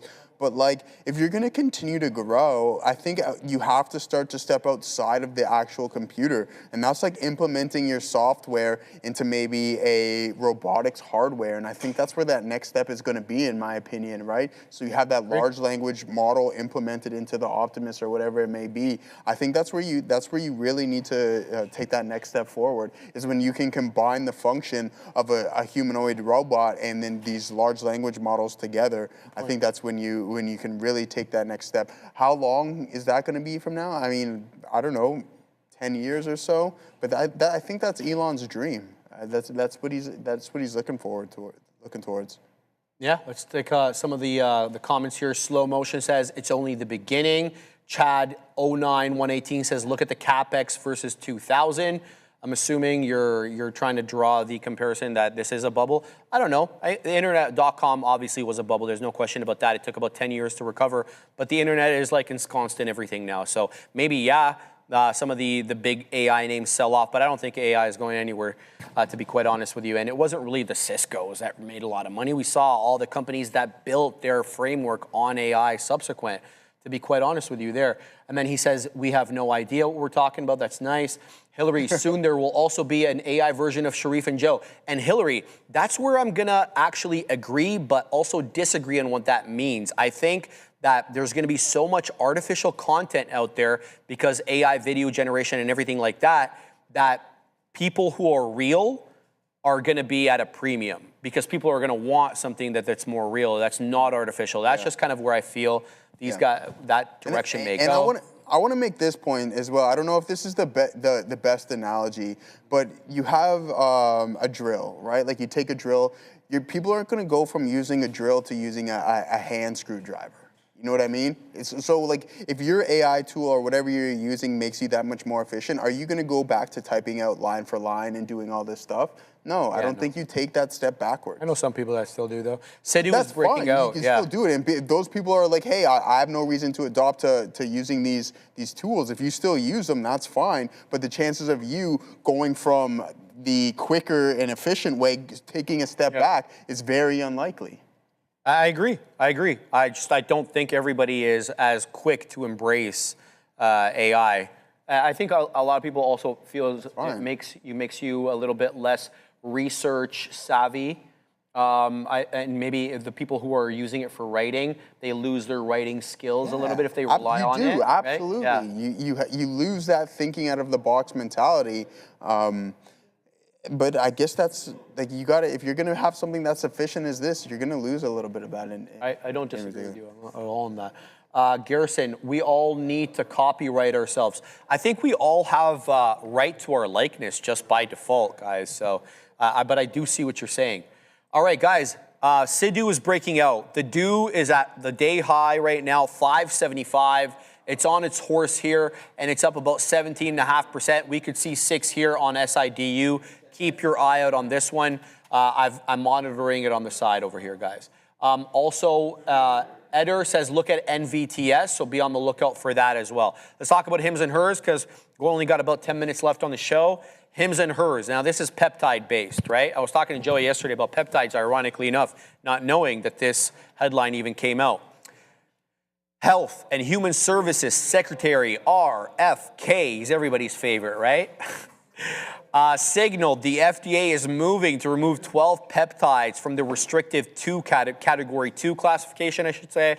And this would allow broader production through compounding pharmacies. Like we saw this with GLP-1s, remember? The FDA is going to hold an advisory meeting in July, meaning this is still evolving, but directionally bullish nonetheless. The move is policy-driven, obviously not earnings. That's why HIMS was moving up. This is a regulatory change. Traders clearly are pricing in the future revenue expansion potential that HIMS could realize. Peptides, Joey, currently exist largely in this kind of gray or black market, which limits how, basically listed companies could deal with the chemical.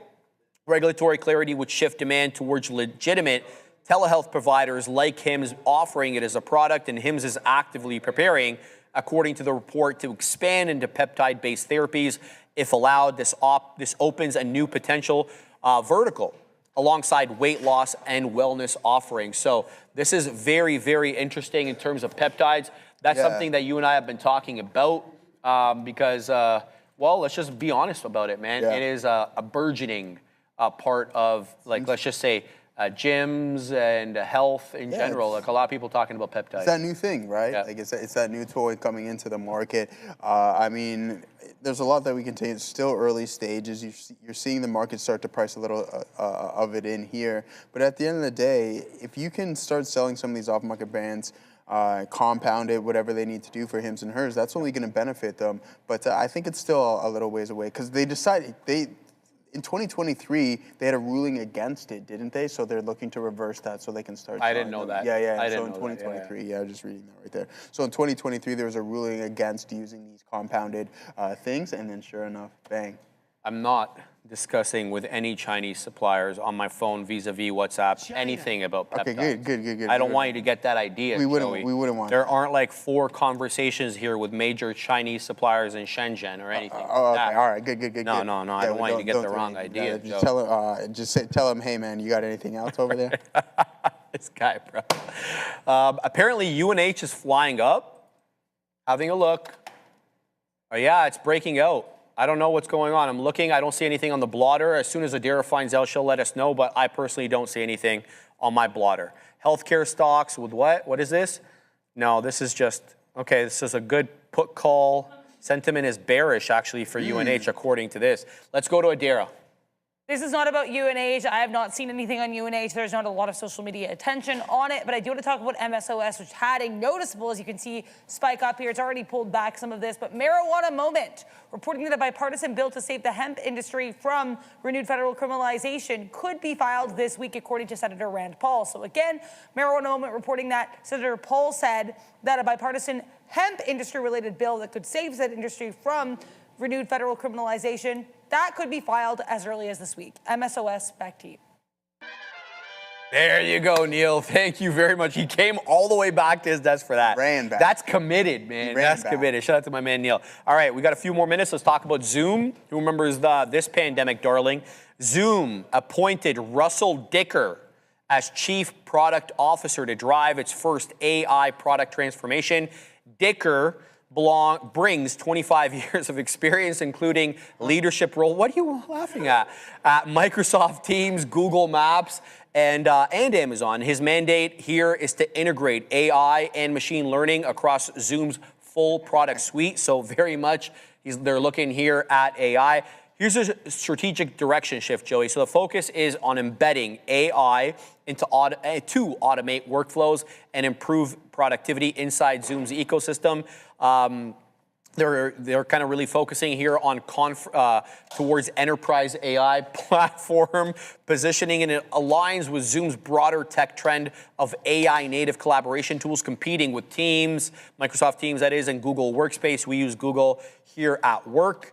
And it's obviously a very competitive context because we talked about Google Workspace, Microsoft Teams. So this is a hard area possibly to get into. What are your thoughts on this? I don't like. Again, this is just a name that, unfortunately, I mean, come on, man. Yeah, exactly. That's all I really have to say. Yeah. Essentially, is that this name could do anything in the world possible. Listen, Zoom. I'm calling it right now. Zoom is the next company to do the AI pivot. All right.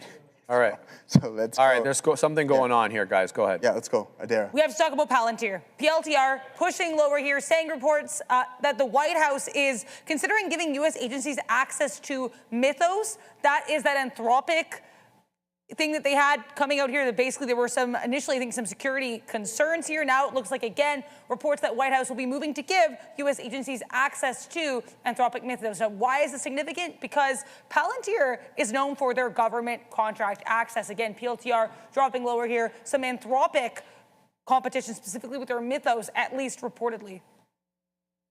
Thank you very much for that, Adira. All right, finish your Zoom. Yeah, no, I mean that's this. No matter what you do, it's gonna be, even if it does a pivot towards AI like Bird or something like that, and say they're gonna start building data centers. There's zero faith in Zoom, unfortunately. All right, Adira, give us your take on Zoom. Sonny, my take on Zoom actually has to do with Anthropic, and I'll explain why. I think for Zoom, like the story of whoever they hire, to me, that's not a massive needle mover in the long term. But what I think is, and what I think will come into play a lot later this year, is the fact that Zoom is invested pretty heavily in Anthropic. Now, in May of 2023, they disclosed an investment in Anthropic. They didn't specify the amount, though analysts from Baird back in January estimated that, quote, the vast majority of Zoom's $51 million in strategic investment that quarter probably went to Anthropic. So with that in mind, as of January, again, Baird estimating that Zoom's position in Anthropic was at that time valued at $2 to $4 billion. Now, that is pretty substantial. I think Zoom does stand to benefit if we get any kind of Anthropic IPO action. I mean, that, of course, there's kind of a double-edged sword. If Anthropic does badly, that could reflect negatively on Zoom. But either way, I think the main story for Zoom going forward is going to be that Anthropic connection. I think it's worth remembering that Zoom has this Anthropic connection, because I think regardless of what they do for AI, regardless of their video chatting platform or what have you, I think this could be, at least, from an investment standpoint, something to remember with this company. They've been invested in Anthropic going on 3 years, and it might pay off in a big way. Thank you, Adair, for that. Are you buying this Mythos hype, or you think it's just hype? I have no idea. Anthropic is excellent kind of selling themselves by scaring the hell out of you, right? Okay. Like, this model is so good, we can't release it, otherwise all hell's gonna break loose. Fear It's like, mongering. really? It's that good? I want to get my hands on it. No, but seriously fair. though, That's a and very like they valid do point. have this kind of, let's be honest, so this is not my own original idea. Chamath Palihapitiya, obviously of All In, was talking about this on last week's podcast, and he was saying, he's like, look, if this thing, okay, we'll talk about it. We got to go to Adair. She's got news. I see you guys know President Trump's talking right now outside the White House. These streams are kind of harder to find links to because they're just with, random reporters outside the White House. We know he's going to Nevada tonight, so this is likely he's preparing to leave here. He's talking about Iran, saying that, quote, I am not sure the ceasefire needs to be extended, echoing comments that were made by Caroline Levitt yesterday, and said that he's making significant headway with Iran, saying that they're willing to do things today that they previously weren't. Does not specify which things, but again, as we mentioned yesterday, as of right now, the U.S. strategy is that they want to deal with this situation by Tuesday so they don't need to extend the ceasefire further. They want a permanent solution by Tuesday. Now, we know, we've heard world leaders don't think that's going to happen. They think it's going to take about 6 months. This is significant here with regards to specifically trading U.S. oil here. Back to you. That's what they're saying. They're saying the model is so dangerous because it exposes security vulnerabilities in legacy software like Windows, some legacy company, like ATM stuff, I think, was one of the other things being spoken about there. But Chamath's point was this. If this thing is really as dangerous as they say it is, and it really does find previously undiscovered security vulnerabilities, right? The company, what they did was they're setting up this working group, the Apples, all these other big players, I think 20 or 30 companies max, are going to have this kind of group meeting, use Mythos to kind of find all the security glitches that exist in the software and then go ahead and patch them. Yeah. That's the idea. Okay. That's the theory. Brother, do you know how many, companies you likely have to invite if you really want to patch the internet so that it's as protected as it is now? If we are to assume that this Mythos LLM is going to expose all these security vulnerabilities, it's going to be a lot more than 20 companies, 20, 30. It's going to be a ton of companies, right? Yeah. So the reality is, if this thing is true, we're all and if it's not, then this is the best sort of advertising that they could do. It's this, they've been doing this since the beginning, bro. Yeah. AI is going to kill everybody. But believe us, we'll protect you from it. That's been their move since the beginning, Anthropic, right? Yeah. And I don't know. I don't think it's changed much, to be honest with you. No, I don't either, man. I don't either. I totally agree with everything you had to say there. All right. Essentially. All right. O'clock. We got to let you go. Yeah, we're going to send it over there. We'll get ready momentarily. Setting. All right. So, yeah, guys. All right. You'll see me in a moment here. All right, guys, let's take a look at some of these small cap gappers. We're going to give Neil a minute just to kind of set up there. Guys, SIDU is looking really good right into that $0.75, dropping back a little bit now. An interesting area would be the 10 and the 20, in between the 10 and the 20, I should say. You can see